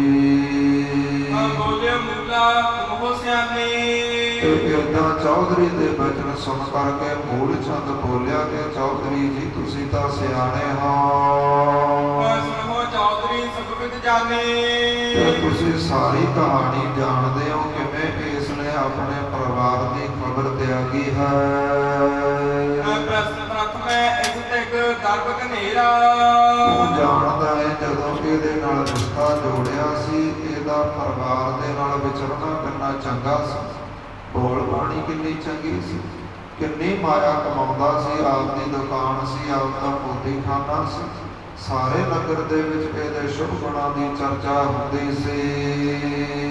ਦਇਓ ਲੁਟਾਏ ਸਰਬ ਬਿਨ ਤੇਰਾ, ਤੇ ਕੋਈ ਦੇਰ ਨਹੀਂ ਲਈ, ਆਪਣਾ ਕਮਾਇਆ ਤਾਂ ਲੁਟਾਇਆ ਹੈ, ਜੋ ਪਿਓ ਦਾਦੇ ਦੀ ਕਮਾਈ ਸੀ ਉਹ ਵੀ ਨਾਸ਼ ਕੀਤੀ ਹੈ। ਇਤਨੀ ਗੁਣੀ ਨ ਨਿਜ ਬਨ ਮਾਹੀ, ਤੇ ਇਹਨੇ ਇੰਨੀ ਕੁ ਗੱਲ ਵੀ ਆਪਣੇ ਹਿਰਦੇ ਅੰਦਰ ਵਿਚਾਰੀ ਨਹੀਂ। ਸਤ ਬਣਦਾ ਕਹਿ ਖਲਦੇ ਕਹ ਖਾਹੀ, ਤੇ ਇਹਦੇ ਜਿਹੜੇ ਪੁੱਤਰ ਹਨ ਜਾਂ ਇਹਦੀ ਜੋ ਘਰਵਾਲੀ ਹੈ ਉਹ ਕੀ ਖਾਣਗੇ, ਇਹਨੇ ਇਹ ਵੀ ਵਿਚਾਰਿਆ ਨਹੀਂ। ਸਭ ਵਿਵਹਾਰ ਕਰਦੇ ਕੋਈ, ਤੇ ਜਿਹੜੇ ਸੰਸਾਰ ਦੇ ਕੰਮ ਹਨ ਚੌਧਰੀ ਉਹ ਮਾਇਆ ਦੇ ਨਾਲ ਹੀ ਸਵਰਦੇ ਨੇ। ਸੋ ਇਨ ਦੀਨ ਅਕਾਰਥ ਕੋਈ, ਤੇ ਇਹਨੇ ਉਹ ਸਾਰੀ ਮਾਇਆ ਵਿਅਰਥ ਹੀ ਪੀਰਾਂ ਫਕੀਰਾਂ ਵਿੱਚ ਕੱਢ ਕੇ ਗਵਾਈ ਹੈ। ਮਹਰੋ ਤਜੀ ਜਗਤ ਕੀ ਲਾਜਾ, ਤੇ ਚਲੋ ਮਾਇਆ ਤਾਂ ਜੋ ਗਵਾਈ ਗਵਾਈ, ਤੇ ਫਿਰ ਜਗਤ ਦੀ ਜਿਹੜੀ ਸ਼ਰਮ ਹੈ ਨਾ ਉਹ ਵੀ ਇਸ ਨੇ ਛੱਡੀ ਹੈ। ਵੇਖ ਫਕੀਰੀ ਤਨ ਮੈਂ ਸਾਜਾ, ਵੇਖ ਕਿਵੇਂ ਫਕੀਰ ਬਣਿਆ ਹੈ, ਕਿਵੇਂ ਸਰੀਰ ਉੱਪਰ ਚੋਲੇ ਪਾਏ ਨੇ। ਪਰਦੇਸ ਨ ਗਮਨਿਓ ਬਹੁ ਕਾਲਾ, ਤੇ ਬੜੇ ਲੰਬੇ ਲੰਬੇ ਸਮੇਂ ਦਾ ਇਹ ਦੇਸ਼ਾਂ ਵਿਦੇਸ਼ਾਂ ਦਾ ਟੂਰ ਕੱਢਦਾ ਸੀ, ਕਦੇ ਮੁੜ ਕੇ ਨਹੀਂ ਆਉਂਦਾ ਸੀ। ਅਬ ਆਇਓ ਨਿਜ ਤਾਜਤ ਨਾ ਚਾਲਾ, ਤੇ ਹੁਣ ਜਦੋਂ ਵਾਪਸ ਆਇਆ ਹੈ ਫਿਰ ਵੀ ਫਕੀਰਾਂ ਵਾਲਾ ਲਿਬਾਸ ਲਾਉਂਦਾ ਨਹੀਂ। ਮੈਂ ਸੁੰਦਰ ਵਸਤਰ ਲਿਆਂਦੇ ਸੀ ਕਿ ਇਹ ਪਹਿਨਣਾ ਕਰ, ਉਹਨਾਂ ਨੂੰ ਪਹਿਨਿਆ ਨਹੀਂ, ਭਾਵ ਆਪਣੀ ਸੋਚ ਬਦਲਦਾ ਨਹੀਂ। ਬੈਠ ਸਮੀਪ ਦਹਿਤ ਨਿਤ ਛਾਤੀ, ਤੇ ਇਹਦੇ ਕੋਲ ਬੈਠ ਕਰਕੇ ਗੁੱਸੇ ਦੇ ਨਾਲ ਮੇਰੀ ਕਿੰਨੀ ਛਾਤੀ ਸੜਦੀ ਤੂੰ ਨਹੀਂ ਜਾਣਦਾ। ਇਸਕੀ ਤੈਂਤ ਹਮਕੇ ਦਿਨ ਰਾਤੀ, ਇਹ ਬੇਫਿਕਰ ਹੋ ਕੇ ਦੇਸ਼ਾਂ ਵਿਦੇਸ਼ਾਂ ਵਿੱਚ ਘੁੰਮਦਾ ਹੈ ਤੇ ਸਾਡੇ ਸਾਰੇ ਪਰਿਵਾਰ ਨੂੰ ਦਿਨ ਰਾਤੀ ਇਹਦੀ ਚਿੰਤਾ ਵੱਡ ਵੱਡ ਖਾਂਦੀ ਸੀ। ਜੇ ਸ਼ਰੀਕ ਸਭ ਹੰਸੀ ਉਚਾਰੈ, ਤੇ ਜਿਹੜੇ ਸਾਡੇ ਸ਼ਰੀਕ ਹਨ, ਸਾਡੇ ਸਾਥ ਸੰਬੰਧੀ ਹਨ, ਜਿਹੜੇ ਉਹ ਸਾਡਾ ਮਜ਼ਾਕ ਉਡਾਉਂਦੇ ਨੇ, ਹੱਸਦੇ ਨੇ। ਇਹੋ ਨਹੀਂ ਕਹਿ ਕੀ ਸੰਤ ਵਿਚਾਰੈ, ਤੇ ਇਹਨੂੰ ਕਿਸੇ ਦੀ ਸ਼ਰਮ ਹੀ ਨਹੀਂ ਹੈਗੀ। ਬਹੁ ਅਜਿਤਾ ਬੋਲਿਓ ਬਾਨੀ, ਇੰਨੇ ਕੁ ਸਮੇਂ ਨੂੰ ਜਿਹੜਾ ਅਜਿੱਤਾ ਚੌਧਰੀ ਉਹ ਬੋਲਿਆ ਹੈ। ਸੁਨੋ ਚਾਚਾ ਤੁਮ ਕਹਿਤ ਸਿਆਣੀ ਬੜੇ ਸਤਿਕਾਰ ਦੇ ਨਾਲ ਬੋਲਿਆ ਏ ਕਿ ਚਾਚਾ ਮੂਲ ਚੰਦ ਜੀ ਸੁਣਨਾ ਕਰੋ ਜੋ ਤੁਸੀਂ ਕਹਿੰਦੇ ਹੋ। ਜੋ ਪ੍ਰੰਤ ਹੋਵੇ ਸੰਸਾਰੀ ਜਿਹੜੇ ਸੰਸਾਰੀ ਲੋਕ ਹੁੰਦੇ ਨੇ ਉਹਨਾਂ ਲਈ ਤਾਂ ਤੁਹਾਡੇ ਸਮਝਾਉਣ ਦਾ ਬਚਨ ਵਿਲਾਸ ਕਰਨ ਦਾ ਤਰੀਕਾ ਠੀਕ ਹੈ। ਜਿਸਕੋ ਚਹਿਤ ਸੋ ਆਸ ਵਿਵਹਾਰੀ ਉਹਨੂੰ ਤਾਂ ਏਦਾਂ ਹੀ ਚਾਹੀਦਾ ਹੈ ਸੰਸਾਰ ਦੇ ਵਿੱਚ ਵਿਚਰਨਾ ਜਿਵੇਂ ਤੁਸੀਂ ਕਹਿੰਦੇ ਹੋ। ਇਨਕੋ ਸੁਣਨੇ ਮੋਹਨ ਆਵੇ ਪਰ ਇਹ ਸੰਸਾਰੀ ਨਹੀਂ, ਇਹ ਨਿਰੰਕਾਰੀ ਹੈ, ਪਰਮੇਸ਼ਰ ਰੂਪ ਹੈ। ਇਹਨਾਂ ਦੇ ਪਰਿਵਾਰ ਦਾ ਉਹ ਕਦੇ ਸੁਪਨੇ ਵਿੱਚ ਵੀ ਨਹੀਂ ਆਉਂਦਾ। ਰਹਿਤ ਆਪ ਤਸ ਜਸ ਮਨ ਭਾਵੈ ਜਿਵੇਂ ਇਹਨਾਂ ਦਾ ਮਨ ਚਾਹੁੰਦਾ ਹੈ, ਮਨ ਭਾਉਂਦਾ ਹੈ, ਉਦਾਂ ਹੀ ਇਹ ਰਹਿੰਦੇ ਨੇ। ਇਨਕੇ ਆਗੇ ਦੂਸਰ ਠਾਨ ਹੋ ਇਹਨਾਂ ਅੱਗੇ ਤਾਂ ਭਲਾ ਇਸੇ ਗੱਲ ਵਿੱਚ ਹੈ ਕਿ ਚੁੱਪ ਨੂੰ ਧਾਰਨ ਕਰ ਲਵੋ। ਇਸ ਵਿੱਚ ਆਪਣਾ ਭਲਾ ਪਛਾਨ ਹੋ ਇਹਦੇ ਵਿੱਚ ਹੀ ਤੁਹਾਡਾ ਭਲਾ ਹੋਵੇਗਾ। ਮੂਲਾ ਕਹੇ ਨਾ ਹੋ ਅਬ ਕਹੋ ਤੇ ਮੂਲ ਚੰਦ ਕਹਿੰਦਾ ਠੀਕ ਹੈ ਜਿੱਤੇ ਚੌਧਰੀ ਜੇ ਤੂੰ ਕਹਿਣਾ ਹੈ ਤੇ ਮੈਂ ਇੱਕ ਸ਼ਰਤ ਤੇ ਚੁੱਪ ਕਰ ਜਾਵਾਂਗਾ। ਨਿਜ ਪਰਿਵਾਰ ਸਮਾਰੈ ਚਾਹੋ ਇਹਦਾ ਜਿਹੜਾ ਪਰਿਵਾਰ ਦੋ ਪੁੱਤਰ ਨੇ ਇੱਕ ਘਰ ਵਾਲੀ ਆ ਉਹਦੀ ਇਹ ਸਾਂਭ ਸੰਭਾਲ ਕਰੇ। ਸਭ ਕੋ ਖਰਚ ਪਰਿਓ ਕਰ ਮੇਰੇ ਤੂੰ ਨਹੀਂ ਜਾਣਦਾ ਕਿਵੇਂ ਸਾਰਦਾ ਇਹਦੇ ਦੋਵਾਂ ਪੁੱਤਰਾਂ ਦਾ ਔਰ ਇਹਦੇ ਘਰ ਵਾਲੀ ਦਾ ਸਾਰਾ ਖਰਚਾ ਮੇਰੇ ਗਲ ਪਿਆ ਹੈ। ਐਨਾ ਸੁਧ ਲਈ ਨਾ ਕਾਬ ਮੁਰ ਹੀਰੇ ਇਹਨੇ ਕਦੇ ਵੀ ਮੁੜ ਕੇ ਉਹਨਾਂ ਦੀ ਖਬਰ ਨਹੀਂ ਲਈ, ਉਹਨਾਂ ਨੂੰ ਮਿਲਣ ਨਹੀਂ ਆਇਆ। ਸੁਧਾ ਹੋਇ ਨਾ ਇਮ ਭਾਖੇ ਤੇ ਕਦੇ ਵੀ ਸਿੱਧੇ ਮੂੰਹ ਨਾਲ ਮੈਨੂੰ ਬੋਲਿਆ ਨਹੀਂ। ਨਿਜ ਟੇਢੇ ਮਾਰਗ ਪਗ ਰਾਖੇ ਬਸ ਟੇਢੇ ਮਾਰਗ ਚੱਲਦਾ ਹੈ, ਮਨ ਦੀ ਮਰਜ਼ੀ ਕਰਦਾ ਹੈ। ਸੁਨ ਮਿਲਦਾ ਸ੍ਰੀ ਚਾਂਦ ਬਲਦੋ ਇਸ ਪ੍ਰਕਾਰ ਜਦੋਂ ਮਹਿਤੇ ਨੇ ਇਹ ਖਬਰ ਸੁਣੀ ਅਜਿੱਤੇ ਨੇ ਜਿਹੜਾ ਉਸ ਨਗਰ ਦਾ ਚੌਧਰੀ ਹੈ, ਜਦੋਂ ਐਸੇ ਬਚਨ ਸੁਣੇ ਨੇ ਦੂਜੋ ਲక్ష్ਮੀ ਤੇਨੇ ਕੀ ਮਾਤਾ ਇਸ ਪ੍ਰਕਾਰ ਕਹਿਣ ਲੱਗਾ ਹੈ ਕਿ ਜਿਹੜਾ ਇਹਦਾ ਇੱਕ ਪੁੱਤਰ ਸ਼੍ਰੀ ਚੰਦ ਹੈ, ਦੂਸਰਾ ਲక్ష్ਮੀ ਦਾਸ ਹੈ ਔਰ ਤੀਸਰੀ ਜੋ ਇਹਨਾਂ ਦੋਨਾਂ ਪੁੱਤਰਾਂ ਦੀ ਮਾਤਾ ਹੈ। ਦਰਨ ਵੈਸ ਕੀ ਭਾਈ ਤੇ ਇਸ ਪ੍ਰਕਾਰ ਜਿਹੜੇ ਦੋਨੋਂ ਪੁੱਤਰ ਹਨ ਨਾ ਮੂਲ ਚੰਦ ਜੀ ਉਹ ਹੁਣ ਜਵਾਨ ਹੋ ਚੁੱਕੇ ਨੇ। ਫਟ ਕੇ ਆਪ ਧਨਰਾਸ ਉਹ ਫਿਕਰ ਨਾ ਕਰ, ਹੁਣ ਉਹ ਆਪੇ ਕੰਮਕਾਰ ਕਰ ਲੈਣਗੇ, ਬਹੁਤੀ ਕਮਾਈ ਕਰਨਗੇ ਜੀ। ਚੌਪਈ ਤਿਨਕੀ ਮਾਤਾ ਸੁਸਾ ਮਮਹਿ ਸਮਹੇਰੀ ਤੇ ਜਿਹੜੀ ਇਹਨਾਂ ਦੀ ਮਾਂ ਹੈ ਜਿੱਤਾ ਚੌਧਰੀ ਕਹਿੰਦਾ ਉਹ ਤਾਂ ਮੇਰੇ ਭੈਣਾਂ ਵਰਗੀ ਹੈ। ਸੇਵ ਘਨੇਰੀ ਤੇ ਮੈਂ ਉਹਨਾਂ ਦੀ ਭੈਣ ਜਾਣ ਕੇ ਬਹੁਤੀ ਸੇਵਾ ਕਰਾਂਗਾ। ਸਤਨ ਮਮ ਬਿਨ ਮਨ ਲਾਭੋ ਜੇਕਰ ਤੈਥੋਂ ਇਹਨਾਂ ਦਾ ਖਰਚਾ ਨਹੀਂ ਚੁੱਕਿਆ ਜਾਂਦਾ, ਗੁਰੂ ਨਾਨਕ ਪਾਤਸ਼ਾਹ ਦੀ ਜੋ ਘਰ ਵਾਲੀ ਹੈ ਔਰ ਦੋਨੋਂ ਪੁੱਤਰ ਮੇਰੇ ਘਰ ਭੇਜ ਦੇਵੋ। ਕਾਸ਼ਨੇ ਹਿਰਦੈ ਸੰਦੇਹ ਉਠਾਵੋ ਤੇ ਹਿਰਦੇ ਅੰਦਰ ਰਤੀ ਪਰ ਵੀ ਸ਼ੰਕਾ ਨਾ ਕਰਿਓ, ਤੁਹਾਡੇ ਗਲ ਇਹਨਾਂ ਦਾ ਖਰਚਾ ਨਹੀਂ ਪੈਂਦਾ। ਮੂਲਾ ਕਹੇ ਨਾ ਇਉ ਬਨ ਆਵੇ ਤੇ ਮੂਲ ਚੰਦ ਕਹਿਣ ਲੱਗਾ ਚੌਧਰੀ ਜੀ ਏਦਾਂ ਥੋੜੀ ਗੱਲ ਬਣਦੀ ਹੈ। ਆਪਣੀ ਨਿੰਦਾ ਜਗਤ ਅਲਾਵੇ ਤੇ ਸਾਰਾ ਸੰਸਾਰ ਤਾਂ ਸਾਡੀ ਪਹਿਲਾਂ ਹੀ ਨਿੰਦਿਆ ਕਰਦਾ ਹੈ, ਫਿਰ ਹੋਰ ਨਿੰਦਿਆ ਕਰੇਗਾ। ਆਪਣੀ ਤਨੁਆ ਹੇਤ ਅਹਾਰਾ ਤੇ ਏਦਾਂ ਲੋਕ ਕਹਿਣਗੇ ਕਿ ਆਪਣੀ ਪੁੱਤਰੀ ਨੂੰ ਰੋਟੀ ਦੇਣ ਦੇ ਵਾਸਤੇ ਕਰ ਪੱਠੀ ਕਹੇ ਸੰਸਾਰਾ ਆਪਣੀ ਧੀ ਨੂੰ ਰੋਟੀ ਨਹੀਂ ਖਵਾਈ ਗਈ, ਇਸ ਲਈ ਪਰਾਏ ਘਰ ਵਿੱਚ ਭੇਜਿਆ ਹੈ। ਕਹੇ ਜਿੱਤਾ ਦੇ ਅਸਜਾਨ ਹੋ ਤੇ ਅਜਿੱਤਾ ਚੌਧਰੀ ਕਹਿੰਦਾ ਮੂਲ ਚੰਦ ਜੇ ਐਸੀ ਸਿਆਣੀ ਗੱਲ ਨੂੰ ਜਾਣਦਾ ਹੈ ਨਿਰਮੁਖ ਤੇ ਤੁਸਨਾ ਇਮਠਾਨ ਹੋ ਤੇ ਫਿਰ ਆਪਣੇ ਮੁਖ ਤੋਂ ਚੁੱਪ ਨੂੰ ਧਾਰਨ ਕਰ, ਫਿਰ ਤਾਨੇ ਮਿਹਣੇ ਨਾ ਦੇਣਾ ਕਰ।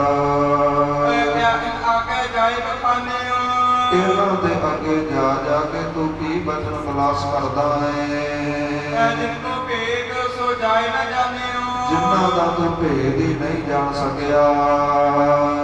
ਦੁੱਖ ਸੁਖ ਮਹਿ ਸਮਤਾ ਇਨ ਕੇੜੀ ਇਹ ਦੁੱਖ ਦੇ ਵਿੱਚ ਔਰ ਸੁੱਖ ਦੇ ਵਿੱਚ ਗੁਰੂ ਨਾਨਕ ਪਾਤਸ਼ਾਹ ਇੱਕੋ ਜਿਹੇ ਸੁਭਾਅ ਵਿੱਚ ਰਹਿੰਦੇ ਨੇ। ਸਾਧ ਰੂਪ ਹੈ ਪ੍ਰਗਟ ਕਨੇਰੀ ਇਹ ਤਾਂ ਸਾਧੂ ਰੂਪ ਨੇ, ਸੰਸਾਰ ਤੋਂ ਵੱਖਰੀ ਚਾਲ ਚੱਲਦੇ ਨੇ। ਮੂਲਾ ਭਗਤ ਕਹੈ ਜਿਹ ਸਾਧੂ ਤੇ ਮੂਲ ਚੰਦ ਗੁੱਸੇ ਵਿੱਚ ਆ ਕੇ ਕਹਿਣ ਲੱਗਾ, ਚੌਧਰੀ ਜੀ ਜੇ ਇਹੋ ਜਿਹੇ ਸਾਧੂ ਹੁੰਦੇ ਨੇ ਇਹ ਸੰਤੋ ਨਾ ਕਰੇ ਅਪਰਾਧੂ ਪਰ ਐਸਾ ਕੋਈ ਗੁਨਾਹ ਨਾ ਕਰੇ, ਐਸਾ ਕੋਈ ਸਾਧੂ ਨਾ ਬਣੇ। ਦੁਪਰਾ ਇਸ ਜੈਸਾ ਖੋਟਾ ਨਾ ਕੋ ਕਹਿਣ ਲੱਗਾ ਕਿ ਇਹਦੇ ਵਰਗਾ ਮੈਂ ਖੋਟਾ ਜਵਾਈ ਕਿਸੇ ਦਾ ਨਹੀਂ ਵੇਖਿਆ। ਸ਼ਾਦੀ ਕੀ ਦਾਪ ਹਰ ਰੋਜ਼ ਸਾਡੀ ਬੇਇੱਜ਼ਤੀ ਕਰਵਾਉਂਦਾ, ਗੁੱਸੇ ਵਿੱਚ ਸਾਡੀ ਛਾਤੀ ਸਾੜਦਾ ਹੈ। ਕੌਣ ਸੁਲੱਛਣ ਸਾਧਕ ਭਲਾ ਦੀ ਇਹਦੇ ਕਿਹੜੇ ਲੱਛਣ ਸਾਧਾਂ ਵਾਲੇ ਨੇ। ਨਾਮ ਪਰਿਉ ਜਗ ਮਾਹੇ ਪਤਾ ਨਹੀਂ ਸੰਸਾਰ ਇਹਨੂੰ ਕਿਉਂ ਗੁਰੂ ਨਾਨਕ ਤਪਾ, ਗੁਰੂ ਨਾਨਕ ਤਪਾ ਕਹਿ ਕੇ ਬੁਲਾਉਂਦਾ ਹੈ। ਚੌਪਈ ਚੰਦੋ ਰਾਨੀ ਕਰ ਕੀ ਫੇਰ ਮੂਲ ਚੰਦ ਜਦੋਂ ਬੋਲ ਕੇ ਹਟਿਆ ਹੈ ਤੇ ਸਤਿਗੁਰਾਂ ਦੀ ਜੋ ਸੱਸ ਹੈ ਚੰਦੋ ਰਾਣੀ ਗੁੱਸੇ ਦੇ ਵਿੱਚ ਆ ਕੇ ਬੜੀ ਕੜਕ ਕੇ ਬੋਲੀ ਹੈ। ਤਪਾ ਰੱਖਿਓ ਆਖਿਓ ਢੇਰ ਕਿ ਵੇਖੋ ਕਿਵੇਂ ਇਹਨੂੰ ਸੰਸਾਰ ਵਿਹਲੇ ਨੂੰ ਨਾਨਕ ਤਪਾ ਕਹਿੰਦਾ ਹੈ। ਕੀਨੋ ਮਹਿਰਾ ਫਕੀਰੀ ਬੇਸਾ ਇਹਨੇ ਬਾਰ ਹੀ ਵਿਹਲੇ ਰਹਿਣ ਦੇ ਮਾਰੇ ਨੇ ਫਕੀਰਾਂ ਵਾਲਾ ਜਿਹੜਾ ਲਿਬਾਸ ਪਹਿਨਿਆ ਹੈ। ਇਹ ਸੋਕ ਤੱਕ ਕੈ ਪ੍ਰਯੋਗ ਦੇਸਾ ਬਸ ਦੇਸ਼ਾਂ ਵਿਦੇਸ਼ਾਂ 'ਚ ਘੁੰਮਣ ਦੇ ਮਾਰੇ ਨੇ ਆਪਣੇ ਪੁੱਤਰ ਔਰ ਪਤਨੀ ਦੀ ਖਬਰ ਛੱਡੀ ਹੈ। ਅਨਾਥ ਨੇ ਨਾ ਗਇਓ ਬੁਲਾਈ ਤੇ ਇਸ ਪ੍ਰਕਾਰ ਭਰੀ ਜਵਾਨੀ ਦੇ ਵਿੱਚ ਮੇਰੀ ਧੀ ਨੂੰ ਇਹ ਇਸ ਪ੍ਰਕਾਰ ਅਨਾਥ ਕਰਕੇ ਗਿਆ ਹੈ। ਨਾਨਕ ਨਾ ਮਨ ਮਹਿ ਕਰਨਾ ਆਈ ਤੇ ਆਪਣੇ ਪੁੱਤਰਾਂ ਦੇ ਉੱਪਰ ਰਤੀ ਭਰ ਵੀ ਇਹਨੂੰ ਤਰਸ ਨਹੀਂ ਆਇਆ। ਪਰਮੇਸ਼ਰ ਕੋ ਬਹਿ ਕਰਕੇ ਇਹਨੂੰ ਪਰਮੇਸ਼ਰ ਦਾ ਰੱਬ ਦਾ ਰਤੀ ਭਰ ਵੀ ਡਰ ਹੈ ਨਹੀਂ ਹੈ। ਇਸ ਕੋ ਕਹਿਤ ਨਾ ਕਛੂ ਵਿਚਰ ਕੇ ਤੇ ਹਜੇ ਤਾਂ ਮੈਂ ਇਹਨੂੰ ਕੁਝ ਕਿਹਾ ਨਹੀਂ। ਜਿਵੇਂ ਬੀਬੀਆਂ ਦਾ ਸੁਭਾਅ ਹੁੰਦਾ ਹੈ ਨਾ ਕਿ ਸਾਰੀ ਗੱਲ ਕਹਿ ਵੀ ਜਾਣੀ ਹੈ ਤੇ ਅਖੀਰ ਵਿੱਚ ਇਹ ਵੀ ਕਹਿ ਦੇਣਾ ਕਿ ਹਜੇ ਤਾਂ ਮੈਂ ਤੈਨੂੰ ਕੁਝ ਬੋਲਿਆ ਹੀ ਨਹੀਂ, ਹਜੇ ਤਾਂ ਤੇਰੇ ਨਾਲ ਝਗੜਾ ਕੀਤਾ ਹੀ ਨਹੀਂ। ਏਦਾਂ ਹੀ ਗੁਰੂ ਨਾਨਕ ਪਾਤਸ਼ਾਹ ਜੀਆਂ ਦੀ ਜੋ ਸੱਸ ਹੈ ਚੰਦੋ ਰਾਣੀ ਕਹਿੰਦੀ ਹੈ ਕਿ ਵੇਖ ਜਿੱਤੇ ਚੌਧਰੀ ਹਜੇ ਤਾਂ ਮੈਂ ਇਹਦੇ ਨਾਲ ਝਗੜਾ ਕੀਤਾ ਹੀ ਨਹੀਂ, ਨਾਲੇ ਬੋਲ ਕਬੋਲ ਬੋਲ ਰਹੀ ਹੈ, ਨਾਲੇ ਭੈੜੇ ਬੋਲ ਰਹੀ ਹੈ ਸਤਿਗੁਰਾਂ ਨੂੰ, ਨਾਲੇ ਮੁਖ ਤੋਂ ਕਹਿੰਦੀ ਹੈ ਕਿ ਹਜੇ ਤਾਂ ਮੈਂ ਇਹਦੇ ਨਾਲ ਝਗੜਾ ਕੀਤਾ ਨਹੀਂ, ਕੁਝ ਬੋਲਿਆ ਨਹੀਂ। ਨਾਮ ਮੈਂ ਅਬ ਕਰੋ ਖਵਾਰੂ ਤੇ ਨਹੀਂ ਤਾਂ ਇਹਨੂੰ ਮੈਂ ਚੰਗੀ ਤਰ੍ਹਾਂ ਖਵਾਰ ਕਰਨਾ ਸੀ। ਕਵਿਤਾ ਤੋਂ ਇਹ ਸਵਾਂਗ ਗੁਜ਼ਾਰੂ ਜਿਹੜਾ ਇਹਨੇ ਝੂਠ ਦਾ ਲਿਬਾਸ ਪਹਿਨਿਆ ਹੈ ਨਾ, ਸਾਧੂਆਂ ਵਾਲਾ ਸਵਾਂਗ ਧਾਰਿਆ ਹੈ, ਮੈਂ ਇਹਦਾ ਉਤਾਰ ਦੇਣਾ ਸੀ। ਸੁਣ ਸ੍ਰੀ ਗੁਰੂ ਭੂਸ਼ਣ ਹਮੇ ਰੱਖੇ ਜਦੋਂ ਐਸੇ ਭੈੜੇ ਬੋਲ ਬੋਲੀ ਹੈ ਪਰ ਸਤਿਗੁਰਾਂ ਨੇ ਫਿਰ ਵੀ ਸਤਿਕਾਰ ਕੀਤਾ, ਚੁੱਪਣੋਂ ਧਾਰਨ ਕੀਤਾ ਹੈ। ਨਾਨਕ ਬਚਨ ਤੇ ਬਚਨ ਨਾ ਕਹੇ ਮਹਾਰਾਜ ਕੁਝ ਵੀ ਮੁਖ ਤੋਂ ਬੋਲੇ ਨਾ। ਬੋਲੀ ਬਾਪਰ ਸੁਲੱਖਣੀ ਇੰਨੇ ਕੁ ਸਮੇਂ ਨੂੰ ਜਦੋਂ ਪਹਿਲਾਂ ਸਤਿਗੁਰਾਂ ਦੇ ਸਹੁਰਾ ਫਿਰ ਸੱਸ ਬੋਲ ਹਟੇ ਨੇ ਤੇ ਜੋ ਸਤਿਗੁਰਾਂ ਦੀ ਪਤਨੀ ਹੈ ਨਾ ਮਾਤਾ ਸੁਲੱਖਣੀ ਜੀ ਉਹ ਬੋਲੀ ਹੈ। ਤੁਮ ਸੰਗ ਬੋਲਨ ਕਾਜ ਕਹਿਣ ਲੱਗੀ ਇਹ ਪਤੀ ਜੀ ਹੈ ਗੁਰੂ ਨਾਨਕ ਜੀ, ਤੁਹਾਡੇ ਨਾਲ ਮੈਨੂੰ ਵੀ ਬੜਾ ਗੁੱਸਾ ਹੈ, ਮੇਰਾ ਵੀ ਬੋਲਣਾ ਬਣਦਾ ਹੈ।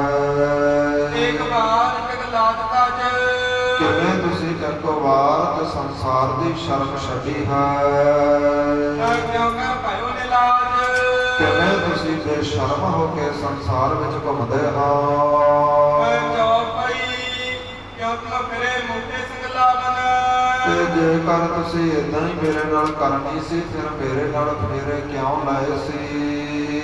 ਜੇ ਤਨ ਭਗਤੋ ਭੇਖ ਬਨਾਵਨ ਜੇਕਰ ਇਹ ਸਾਧੂਆਂ ਵਾਲਾ ਭੇਖ ਬਣਾ ਕੇ ਹੀ ਤੁਸੀਂ ਸੰਸਾਰ ਵਿੱਚ ਵਿਚਰਨਾ ਸੀ। ਨਾਨਕ ਕਰ ਅਨਾਥ ਇੱਕ ਵਾਰੀ ਮੈਨੂੰ ਤੁਸੀਂ ਇੱਕੋ ਵਾਰ ਵਿੱਚ ਅਨਾਥ ਕਰਕੇ ਚਲੇ ਗਏ। ਆਏ ਨਾ ਕਬੂ ਸੋਰਤ ਸੰਭਾਰੀ। ਕਦੇ ਵੀ ਆ ਕੇ ਮੇਰੀ ਖਬਰ ਨਹੀਂ ਲਈ ਕਿ ਮੈਂ ਕਿਵੇਂ ਵਸਦੀ ਹਾਂ। ਕਹਿਤ ਜਿੱਤਾ ਭਗਨੀ ਸੁਣੀਏ। ਤੇ ਇੰਨੇ ਕੁ ਸਮੇਂ ਨੂੰ ਜਿੱਦਾਂ ਚੌਧਰੀ ਬੋਲਿਆ, ਕਹਿਣ ਲੱਗਾ, ਹੇ ਭੈਣ ਜੀ ਸੁਣਨਾ ਕਰੋ। ਭਲਾ ਆਪਣਾ ਭੂਸ਼ਣ ਸੁਣੀਏ। ਤੁਹਾਡਾ ਭਲਾ ਇਸੇ ਵਿੱਚ ਹੈ ਕਿ ਤੁਸੀਂ ਚੁੱਪ ਨੂੰ ਧਾਰਨ ਕਰ ਲਵੋ। ਦਸਨ ਦਸਨ ਕੀ ਜੇ ਹਵੇ ਚਾਹੀ। ਤੇ ਜੇਕਰ ਤੁਹਾਨੂੰ ਭੋਜਨ ਦੀ, ਪਦਾਰਥਾਂ ਦੀ, ਵਸਤਰਾਂ ਦੀ ਇੱਛਾ ਹੈ, ਸੇਵਾ ਕਰੋ ਕਪੋ ਮੁਝ ਪਾਹੀ। ਮੈਂ ਤੁਹਾਡੀ ਸੇਵਾ ਆਪਣੀ ਭੈਣ ਜਾਣ ਕੇ ਕਰਾਂਗਾ, ਮੇਰੇ ਤਾਈਂ ਦੱਸਣਾ ਕਰੋ। ਮਾਤਾ ਪਿਤਾ ਤੇਰੇ ਕੰਨੇ। ਤੇਰੇ ਮਾਤਾ ਪਿਤਾ ਤਾਂ ਇਹਨੂੰ ਬੋਲ ਸਕਦੇ ਨੇ ਸੁਲੱਖਣੀ, ਕਿਉਂਕਿ ਉਹ ਵੱਡੇ ਹਨ। ਕਹਿੰਦਾ ਉਚਿਤ ਕੁਝ ਨਾ ਤੇ। ਤੇਰਾ ਕਹਿਣਾ, ਤੇਰਾ ਆਪਣੇ ਪਤੀ ਦੇ ਬਰਾਬਰ ਬੋਲਣਾ, ਉਹਦੇ ਵਿਰੋਧ ਵਿੱਚ ਬੋਲਣਾ ਯੋਗ ਨਹੀਂ। ਮੁਕਤੇ ਪੰਥਕ ਬੋਲਕ। ਜਿਹੜੇ ਤੂੰ ਮੁਖ ਤੋਂ ਖੋਟੇ ਬੋਲ ਬੋਲ ਰਹੀ ਹੈ। ਵਿਰੋਧ ਤੁਮ ਮਾਹੇ। ਤੇ ਜਿਹੜੇ ਲੋਕ ਤੇਰਾ ਸਤਿਕਾਰ ਕਰਦੇ ਨੇ ਨਾ, ਤੇ ਫਿਰ ਤੇਰਾ ਵਿਰੋਧ ਕਰਨਗੇ।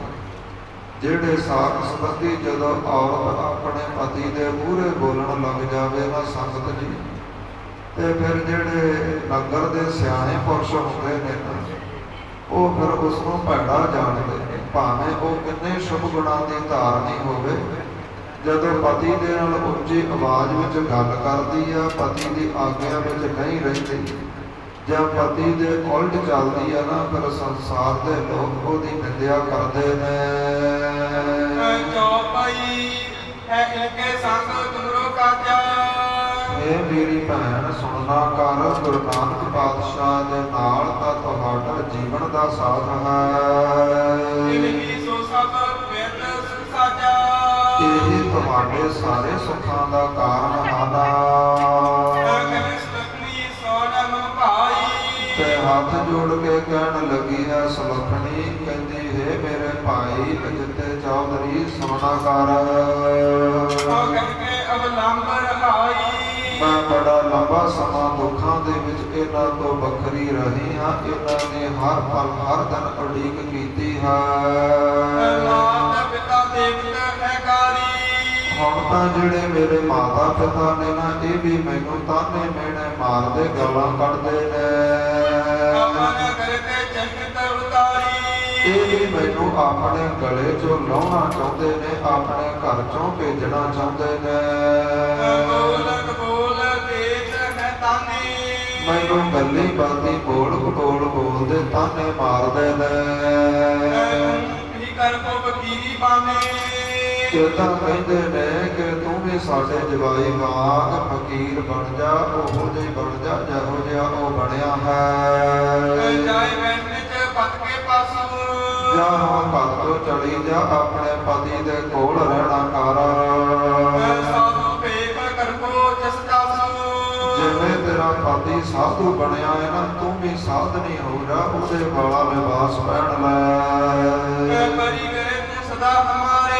ਏਦਾਂ ਕਹਿੰਦੇ ਨੇ ਕਿ ਕੁਮਾਰੀ ਵੀ ਸਾਡੇ ਗਲ ਪਈ ਸੀ ਜਦੋਂ ਵਿਆਹ ਦਿੰਦਾ, ਹਲੇ ਵੀ ਤੂੰ ਸਾਡੇ ਗਲ ਹੀ ਬੈਠੀ ਆ।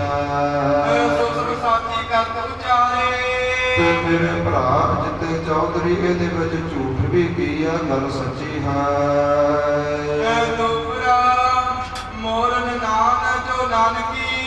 ਜਦੋਂ ਤੱਕ ਮੇਰੀ ਨਨਾਣ ਬੇਬੇ ਨਾਨਕੀ ਸੀ,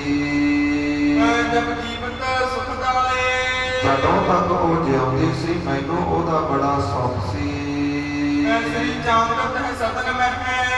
ਕਿਉਂਕਿ ਮੇਰਾ ਵੱਡਾ ਪੁੱਤਰ ਸ਼੍ਰੀ ਚੰਦ ਉਹਦੇ ਕੋਲ ਰਹਿੰਦਾ ਸੀ। ਸਾਰਾ ਕੁਝ ਉਹਦੇ ਕੋਲ ਖੁੱਲਾ ਪਹਿਨਦਾ ਸੀ, ਖੁੱਲਾ ਖਾਂਦਾ ਸੀ।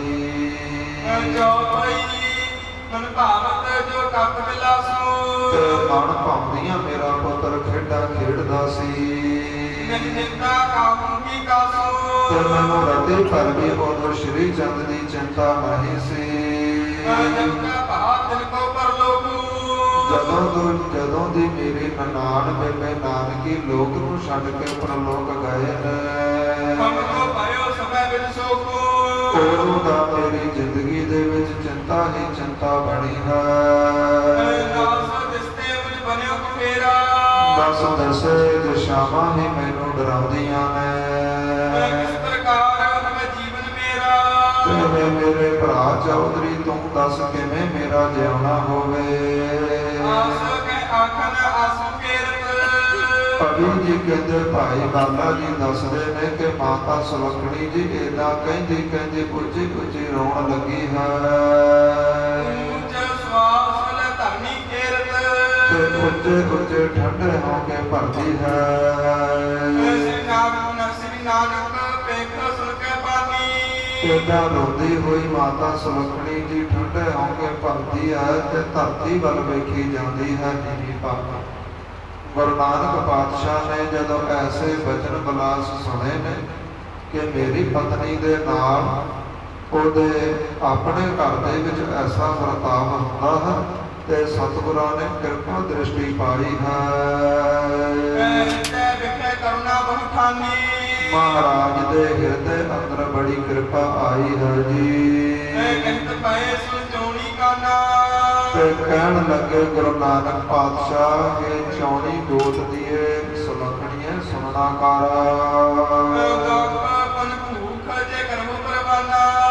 ਜੇਕਰ ਤੂੰ ਦੁੱਖਾਂ ਨੂੰ ਅਤੇ ਭੁੱਖ ਨੂੰ ਪ੍ਰਵਾਨ ਕਰ ਲਵੇਂਗੀ ਫਿਰ ਤੂੰ ਮੇਰੇ ਨਾਲ ਰਹਿ ਸਕਦੀ ਹੈ, ਨਾਲ ਰਹਿ ਕੇ ਜੀਵਨ ਬਤੀਤ ਕਰ ਸਕਦੀ ਹੈ ਜੇ ਦੁੱਖਾਂ ਤੇ ਭੁੱਖਾਂ ਨੂੰ ਪ੍ਰਵਾਨ ਕਰ ਲਵੇਂਗੀ। ਜਿਹੜਾ ਮੇਰਾ ਹਾਲ ਹੈ ਸੁਲੱਖਣੀ ਉਹੀ ਤੇਰਾ ਹਾਲ ਹੋਵੇਗਾ। ਏਦਾਂ ਗੁਰੂ ਨਾਨਕ ਪਾਤਸ਼ਾਹ ਜੀ ਪਰਖ ਕਰਦਾ ਹੈ। ਮਹਾਰਾਜ ਤਾਂ ਤਿੰਨਾਂ ਲੋਕਾਂ ਦੇ ਰਾਜੇ ਨੇ। ਸਤਿਗੁਰੂ ਜੀ ਜਿੱਥੇ ਸੰਸਾਰ ਦੇ ਲੋਕਾਂ ਨੂੰ ਸੁਖ ਬਖਸ਼ ਸਕਦੇ, ਮਾਇਆ ਬਖਸ਼ ਸਕਦੇ ਨੇ ਤੇ ਆਪਣੇ ਪਰਿਵਾਰ ਲਈ ਕੀ ਨਹੀਂ ਕਰ ਸਕਦੇ। ਪਰ ਸਤਿਗੁਰੂ ਜੀ ਪਰਖ ਕਰ ਰਹੇ ਨੇ। ਜਦੋਂ ਏਦਾਂ ਬਚਨ ਬੋਲੇ ਨੇ ਨਾ ਮਹਾਰਾਜ ਕੇ ਸੁਲੱਖਣੀ ਮੇਰੇ ਨਾਲ ਰਹਿਣਾ ਹੈ, ਦੁੱਖ ਤੇ ਭੁੱਖ ਸਹਾਰਨੇ ਪੈਣ। ਜਦੋਂ ਐਸੇ ਬਚਨ ਸੁਣੇ ਨੇ ਤੇ ਮਾਤਾ ਸੁਲੱਖਣੀ ਜੀ ਬੋਲੇ ਨੇ ਕਿ हे ਮੇਰੇ ਪਤੀ ਪਰਮੇਸ਼ਰ ਕਦੇ ਵੀ ਮੈਂ ਤੈਥੋਂ ਮਹਿੰਗੇ ਗਹਿਣੇ ਨਹੀਂ ਮੰਗਦੀ, ਕਦੇ ਵੀ ਤੈਥੋਂ ਮਹਿੰਗੇ ਸੂਟ ਨਹੀਂ ਮੰਗਦੀ। ਮੈਂ ਤਾਂ ਹਰ ਰੋਜ਼ ਇਹੀ ਅਰਦਾਸਾਂ ਕਰਦੀ ਹਾਂ ਕਿ ਜਿਵੇਂ ਤੇਰਾ ਹਾਲ ਹੈ ਉਵੇਂ ਹੀ ਮੇਰਾ ਹਾਲ ਹੋ ਜਾਵੇ। ਮੈਂ ਦੁੱਖ ਵੀ ਸਹਿ ਲਵਾਂਗੀ, ਭੁੱਖ ਵੀ ਸਰੀਰ ਤੇ ਸਹਿ ਲਵਾਂਗੀ। ਪਰ ਪਤੀ ਜੀ ਮੈਂ ਹਮੇਸ਼ਾ ਹੀ ਤੁਹਾਡੇ ਨਾਲ ਰਹਿਣਾ ਚਾਹੁੰਦੀ ਹਾਂ। ਤੇ ਗੁਰੂ ਨਾਨਕ ਪਾਤਸ਼ਾਹ ਬੋਲੇ ਸੁਲੱਖਣੀ ਜੇਕਰ ਏਦਾਂ ਤੇਰੇ ਮਨ ਵਿੱਚ ਆਉਂਦੀ ਹੈ ਫਿਰ ਦੇਰੀ ਨਾ ਕਰ ਜਾ। ਸਾਡੇ ਦੋਨਾਂ ਪੁੱਤਰਾਂ ਨੂੰ ਘਰ ਤੋਂ ਲੈ ਗਿਆ, ਉਹਨਾਂ ਦਾ ਜੋ ਲੀੜਾ ਕੱਪੜਾ ਸਮਾਨ ਹੈ ਸਾਰਾ ਬਣ ਕੇ ਲਿਆਉਣਾ ਕਰ। ਜਿਹੜਾ ਅਕਾਲ ਪੁਰਖ ਵਾਹਿਗੁਰੂ ਹੈ ਤੇਰਾ ਭਲਾ ਕਰੇਗਾ। ਜੇਕਰ ਤੇਰੇ ਹਿਰਦੇ ਅੰਦਰ ਮੇਰੇ ਪ੍ਰਤੀ ਐਸੀ ਸ਼ਰਧਾ ਦ੍ਰਿੜ ਪੱਕੀ ਬਣੀ ਹੈ। ਇਸ ਪ੍ਰਕਾਰ ਜਦੋਂ ਮਾਤਾ ਸੁਲੱਖਣੀ ਜੀ ਨੇ ਆਪਣੇ ਪਤੀ ਗੁਰੂ ਨਾਨਕ ਦੇਵ ਜੀਆਂ ਦੇ ਐਸੇ ਬਚਨ ਸੁਣੇ ਨੇ ਤੇ ਛੇਤੀ ਦੇ ਨਾਲ ਖੂਹ ਦੇ ਕੋਲੋਂ ਉੱਠੀ ਹੈ ਔਰ ਨਗਰ ਵੱਲ ਦੌੜੀ ਹੈ। ਦੋਨੋਂ ਪੁੱਤਰ ਬਾਬਾ ਸ਼੍ਰੀ ਚੰਦ ਔਰ ਬਾਬਾ ਲਖਮੀ ਦਾਸ ਜੀਆਂ ਨੂੰ ਨਾਲ ਲੈ ਕੇ ਉਹਨਾਂ ਦਾ ਲੀੜਾ ਕੱਪੜਾ ਸਾਜੋ ਸਮਾਨ ਨਾਲ ਬੰਨ ਕੇ ਜੀ ਬੜੀ ਪ੍ਰਸੰਨ ਹੋਈ ਹੈ, ਬੜੀ ਖੁਸ਼ੀ ਹੋਈ ਹੈ, ਬੜੀ ਪ੍ਰਸੰਨ ਹੋ ਕਰਕੇ ਸਤਿਗੁਰਾਂ ਦੇ ਕੋਲ ਵਾਪਸ ਆਈ ਹੈ। ਤੇ ਜਿਹੜੇ ਮੂਲ ਚੰਦ ਹੈ ਭਾਈ ਮੂਲ ਚੰਦ ਔਰ ਚੰਦੋ ਰਾਣੀ ਸਤਿਗੁਰਾਂ ਦਾ ਸੰਸਕਾਰ ਸਹੁਰਾ ਹੈ। ਜਦੋਂ ਦੋਨਾਂ ਪੁੱਤਰਾਂ ਨੂੰ ਲੈ ਕਰਕੇ ਮਾਤਾ ਸੁਲੱਖਣੀ ਜੀ ਆਏ ਨੇ ਖੂਹ ਤੇ ਕਰ ਕੰਮੀ ਮਨ ਬਹੁ ਮੁਰਝਾਣੀ ਇਹਨਾਂ ਦੇ ਮਨ ਮੁਰਝਾਏ ਨੇ, ਹਿਰਦੇ ਅੰਦਰ ਪਛਤਾਵਾ ਹੈ, ਆਪਣੇ ਘਰ ਨੂੰ ਵਾਪਸ ਗਏ ਨੇ। ਮਗਰ ਬੋਲ ਨ ਕੋ ਭਾਵਤ ਤੇ ਕੋਈ ਵੀ ਬੋਲ ਫਿਰ ਰਸਨਾ ਦੇ ਵਿੱਚੋਂ ਨਿਕਲਦਾ ਨਹੀਂ। ਅਗੇ ਤੁਸਨਾ ਹਿਰਦੇ ਪਛਤਾਵਤ ਚੁੱਪ ਨੂੰ ਧਾਰਨ ਕਰਕੇ ਦੋਨੋਂ ਜਾਣੇ ਘਰੇ ਬੈਠੇ ਨੇ। ਸੱਸ ਤੇ ਸਹੁਰਾ ਬੜਾ ਪਛਤਾਵਾ ਕਰਦੇ ਨੇ। ਸ੍ਰੀ ਚੰਦ ਕੋ ਸੰਗ ਲੈ ਇਸ ਪ੍ਰਕਾਰ ਬਾਬੇ ਸ਼੍ਰੀ ਚੰਦ ਨੂੰ ਨਾਲ ਲੈ ਕਰਕੇ ਲక్ష్ਮੀ ਦਾਸ ਦੂਜਾ ਪੁੱਤਰ ਜੋ ਲక్ష్ਮੀ ਦਾਸ ਹੈ ਆਏ ਲక్ష్ਮੀ ਬੈਠ ਗਈ ਆ ਕਰਕੇ ਮਾਤਾ ਸੁਲੱਖਣੀ ਜੀ ਬੈਠੇ ਨੇ। ਆਏ ਪਰਖ ਸੁਖਰਾਸ ਗੁਰੂ ਨਾਨਕ ਪਾਤਸ਼ਾਹ ਦੇ ਪਾਸ ਬੈਠ ਕਰਕੇ ਬੜੀ ਖੁਸ਼ੀ ਪ੍ਰਾਪਤ ਹੋਈ ਹੈ। ਜਹ ਬੈਠੇ ਅਜੋਗ ਨਿਕੰਦਨ ਜਿਸ ਖੂਹ ਦੇ ਉੱਪਰ ਦੁੱਖਾਂ ਨੂੰ ਕੱਟਣ ਵਾਲੇ ਮਹਾਰਾਜ ਬੈਠੇ ਨੇ। ਸਤਿਗੁਰਾਂ ਦੇ ਦੋਨੋਂ ਹੀ ਪੁੱਤਰ ਆਪਣੇ ਪਿਤਾ ਦੇ ਚਰਨਾਂ ਦੀ ਸੇਵਾ ਕਰਦੇ ਨੇ। ਇਸ ਪ੍ਰਕਾਰ ਆਪਣੇ ਪਿਤਾ ਦੇ ਕੋਲ ਰਹਿਣ ਲੱਗੇ ਬੜੀ ਖੁਸ਼ੀ ਪਾਉਂਦੇ ਨੇ। ਜਿਹੜੀ ਚਿੰਤਾ ਮਾਤਾ ਸੁਲੱਖਣੀ ਜੀ ਨੂੰ ਵੱਡ ਵੱਡ ਖਾਂਦੀ ਸੀ ਨਾ, ਆਪਣੇ ਪੁੱਤਰਾਂ ਦਾ ਫਿਕਰ ਸੀ, ਆਪਣੇ ਪਤੀ ਦਾ ਫਿਕਰ ਸੀ, ਉਹ ਸਾਰੀ ਚਿੰਤਾ ਦੂਰ ਹੋਈ ਹੈ ਜੀ। ਤੇ ਸਾਰੇ ਪ੍ਰਕਾਰਾਂ ਦੇ ਨਾਲ ਜਿਹੜੇ ਨਗਰ ਦੇ ਲੋਕ ਆ ਕਰਕੇ ਸਤਿਗੁਰਾਂ ਦੀ ਸੇਵਾ ਕਰਦੇ ਨੇ।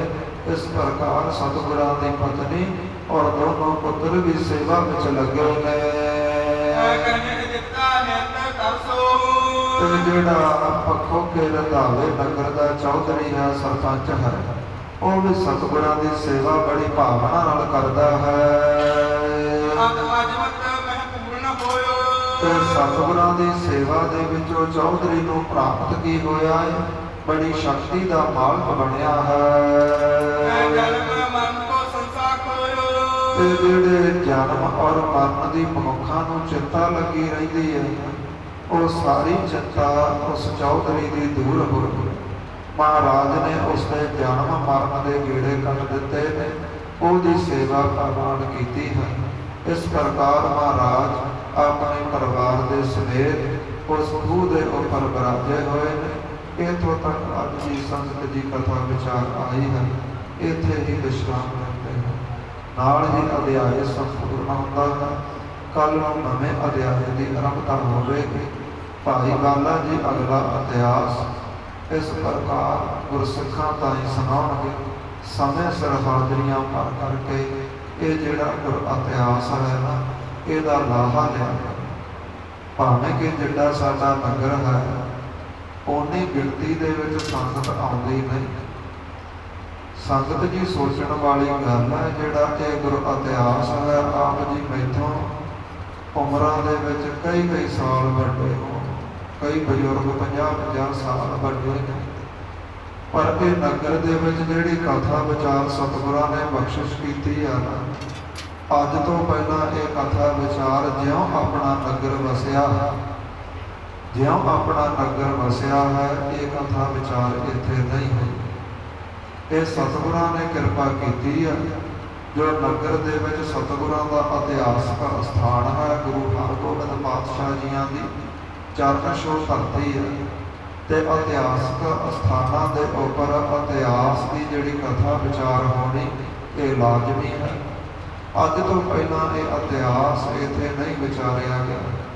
ਸਾਡੇ ਉੱਪਰ ਸਤਿਗੁਰਾਂ ਨੇ ਕਹਿਣ ਸੁਣਨ ਦੀ ਬਖਸ਼ਿਸ਼ ਕੀਤੀ ਹੈ। ਸਮੇਂ ਸਿਰ ਹਾਜ਼ਰੀਆਂ ਭਰਿਆ ਕਰੀਏ। ਗੁਰੂ ਨਾਨਕ ਪਾਤਸ਼ਾਹ ਦੇ ਜੀਵਨ ਦੀਆਂ ਜਿਹੜੀਆਂ 3 ਪੋਥੀਆਂ ਉਹ ਸੰਪੂਰਨ ਹੋਈਆਂ ਨੇ। ਇਹ ਚੌਥੀ ਪੋਥੀ ਔਰ ਅਖੀਰਲੀ ਪੋਥੀ ਹੈ ਜੋ ਗੁਰੂ ਨਾਨਕ ਪਾਤਸ਼ਾਹ ਦੇ ਜੀਵਨ ਦੀ ਚੱਲ ਰਹੀ ਹੈ। ਇਸ ਪੋਥੀ ਦੀ ਸਮਾਪਤੀ ਦੇ ਉੱਪਰ ਗੁਰੂ ਨਾਨਕ ਪਾਤਸ਼ਾਹ ਜੀਆਂ ਦੇ ਜੋਤੀ ਜੋਤ ਸਮਾ ਜਾਣਾ ਹੈ। ਗੁਰਤਾ ਗੱਦੀ ਗੁਰੂ ਅੰਗਦ ਦੇਵ ਜੀਆਂ ਨੂੰ ਬਖਸ਼ਿਸ਼ ਕਰ ਜਾਵੇ। ਫਿਰ ਅੱਗੇ ਜਿਹੜੀ 5ਵੀਂ ਪੋਥੀ ਆਰੰਭ ਹੋਵੇਗੀ ਸੂਰਜ ਪ੍ਰਕਾਸ਼ ਗ੍ਰੰਥ ਦੀ, ਉਹ ਗੁਰੂ ਅੰਗਦ ਦੇਵ ਜੀਆਂ ਤੋਂ ਲੈ ਕਰਕੇ 14ਵੀਂ ਪੋਥੀ ਤੱਕ ਦਸੇ ਗੁਰੂ ਸਾਹਿਬਾਨਾਂ ਦਾ ਜਿਹੜਾ ਇਤਿਹਾਸ ਉਹਦੇ ਵਿੱਚ ਵਿਚਾਰਿਆ ਜਾਵੇਗਾ। ਜਿਹੜੇ ਇਤਿਹਾਸ ਦੀ ਸਤਿਗੁਰਾਂ ਨੇ ਬਖਸ਼ਿਸ਼ ਕੀਤੀ ਹੈ, ਹਰ ਰੋਜ਼ ਹਾਜ਼ਰੀਆਂ ਭਰ ਕੇ ਸਮੇਂ ਸਿਰ ਇਸ ਇਤਿਹਾਸ ਦਾ ਲਾਹਾ ਪ੍ਰਾਪਤ ਕਰਿਆ ਕਰੀਏ। ਅੱਜ ਤੋਂ ਪਹਿਲਾਂ ਸਾਨੂੰ ਇਹ ਤਾਂ ਪਤਾ ਸੀ ਕਿ ਭਾਈ ਮਰਦਾਨੇ ਕੋਲ ਰਬਾਬ ਹੈ, ਪਰ ਉਹ ਰਬਾਬ ਆਈ ਕਿੱਥੋਂ ਇਹ ਨਹੀਂ ਪਤਾ ਸੀ। ਇਹ ਤਾਂ ਪਤਾ ਸੀ ਗੁਰੂ ਨਾਨਕ ਪਾਤਸ਼ਾਹ ਦੇ 2 ਪੁੱਤਰ ਨੇ, ਪਰ ਉਹਨਾਂ ਦਾ ਜੀਵਨ ਕਿਵੇਂ ਬਤੀਤ ਹੋਇਆ ਸੀ, ਕਿਵੇਂ ਮਹਾਰਾਜ ਨੇ 4 ਉਦਾਸੀਆਂ ਕੀਤੀਆਂ, ਇਹ ਤਾਂ ਸਾਨੂੰ ਪਤਾ ਸੀ। ਪਰ 4 ਉਦਾਸੀਆਂ ਵਿੱਚ ਕਿੰਨਾ ਨਗਰਾਂ ਸ਼ਹਿਰਾਂ ਦੇ ਵਿੱਚ ਵਿਚਰੇ, ਕਿੰਨਾ ਨੂੰ ਜਾ ਕੇ ਮਿਲੇ, ਕੀ ਸਤਿਗੁਰਾਂ ਨੇ ਕੌਤਕ ਕੀਤੇ, ਇਹਦੇ ਬਾਰੇ ਸਾਨੂੰ ਜਾਣਕਾਰੀ ਨਹੀਂ ਸੀ। ਹਰ ਰੋਜ਼ ਹਾਜ਼ਰੀਆਂ ਭਰਿਆ ਕਰੋ ਭਾਈ। ਪਰ ਨਗਰ ਦੇ ਕੁਝ ਕਬੀਰ ਭਰਾ ਇਹ ਸੋਚ ਕੇ ਹੀ ਕਥਾ ਦੇ ਵਿੱਚ ਨਹੀਂ ਆਉਂਦੇ ਕਿ ਕੁਲਦੀਪ ਸਿੰਘ ਦਮਦਮੀ ਟਕਸਾਲ ਦਾ ਵਿਦਿਆਰਥੀ ਹੈ, ਤੇ ਟਕਸਾਲੀਆਂ ਨੂੰ ਤਾਂ ਅਸੀਂ ਸੁਣਦੇ ਹੀ ਨਹੀਂ। ਭਾਈ ਜਿਹੜੀ ਵਿਦਿਆ ਇਹ ਭਾਵੇਂ ਕਿਸੇ ਵੀ ਸਕੂਲ ਤੋਂ ਪੜ੍ਹੀ ਹੋਵੇ, ਜਿਹੜਾ ਮੇਨ ਕਾਰਜ ਅਸਲ ਫਸੂਲ ਹੈ ਨਾ, ਉਹ ਤਾਂ ਗੁਰੂ ਦੀ ਮਹਿਮਾ ਕਰਨ ਦਾ ਹੁੰਦਾ ਹੈ।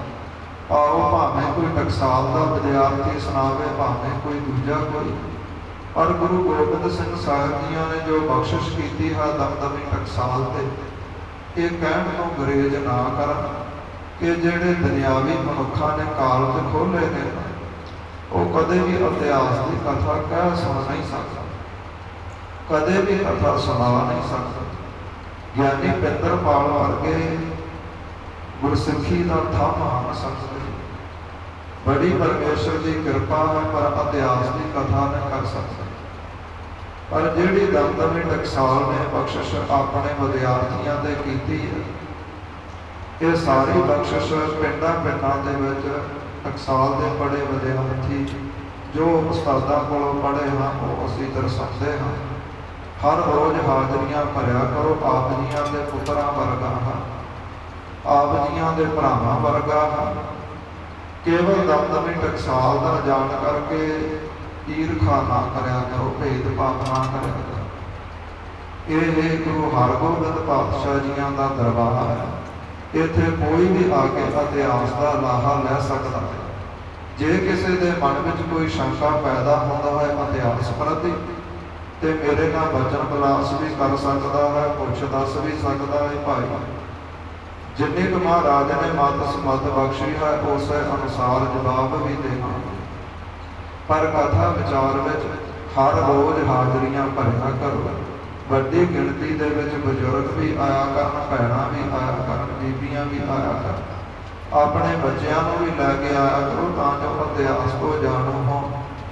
ਇਹ ਸਵਾਸ ਸਤਿਗੁਰਾਂ ਨੇ ਸਾਨੂੰ ਬਖਸ਼ਿਸ਼ ਕੀਤੇ ਨੇ।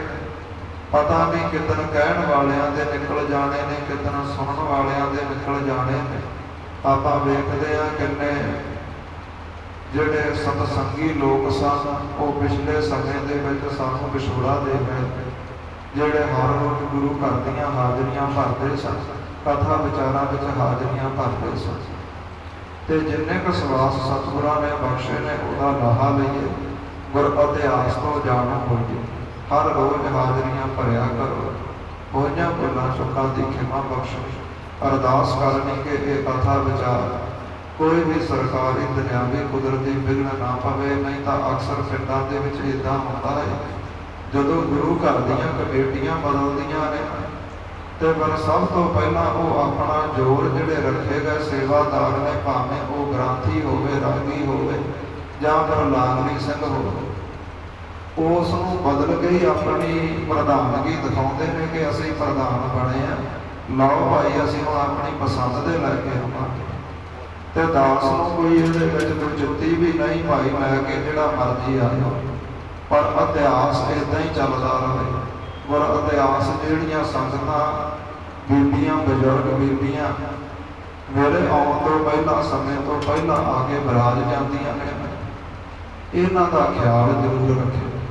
ਜਿਹੜੇ ਇਤਿਹਾਸ ਤੋਂ ਜਾਣੂ ਹੋ ਰਹੇ ਨੇ ਆਪਣੇ ਘਰਾਂ ਦੇ ਵਿੱਚ ਬੈਠ ਕੇ, ਭਾਵੇਂ ਉਹ ਸ਼ਰਾਬ ਪੀਣ ਵਾਲੇ ਬੰਦੇ ਹੀ ਕਿਉਂ ਨਾ ਹੋਣ, ਹਰ ਰੋਜ਼ ਸ਼ਰਾਬ ਪੀਂਦੇ ਨੇ, ਪਰ ਸਵੇਰੇ ਕਥਾ ਦੇ ਵਿੱਚ ਵੀ ਜ਼ਰੂਰ ਆਉਂਦੇ ਨੇ, ਘਰਾਂ ਦੇ ਵਿੱਚ ਬੈਠ ਕੇ ਵੀ ਕਥਾ ਵਿਚਾਰ ਸੁਣਦੇ ਨੇ, ਤੇ ਇਹਨਾਂ ਚੀਜ਼ਾਂ ਦੀ ਖੁਸ਼ੀ ਜ਼ਰੂਰ ਹੁੰਦੀ ਹੈ।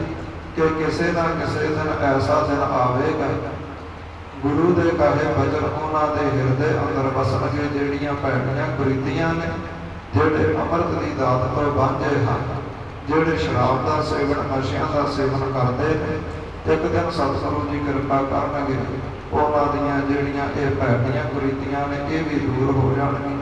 ਸਤਿਗੁਰੂ ਜੀ ਆਪਣੇ ਸਿੱਖ ਬਣਾਉਣਗੇ, ਮਨੁੱਖਾ ਜੀਵਨ ਸਫਲਾ ਕਰਨਗੇ। ਆਓ ਆਨੰਦ ਸਾਹਿਬ ਦੀ ਗੁਰਬਾਣੀ ਦੇ ਨਾਲ ਜੁੜੀਏ, ਸਮਾਪਤੀ ਕਰੀਏ। ਸਤਨਾਮ ਸ਼੍ਰੀ ਵਾਹਿਗੁਰੂ ਸਾਹਿਬ ਜੀ। ਰਾਮਕਲੀ ਮਹੱਲਾ ਤੀਜਾ। ਆਨੰਦ ਇੱਕ ਓੰਕਾਰ ਸਤਿਗੁਰ ਪ੍ਰਸਾਦ।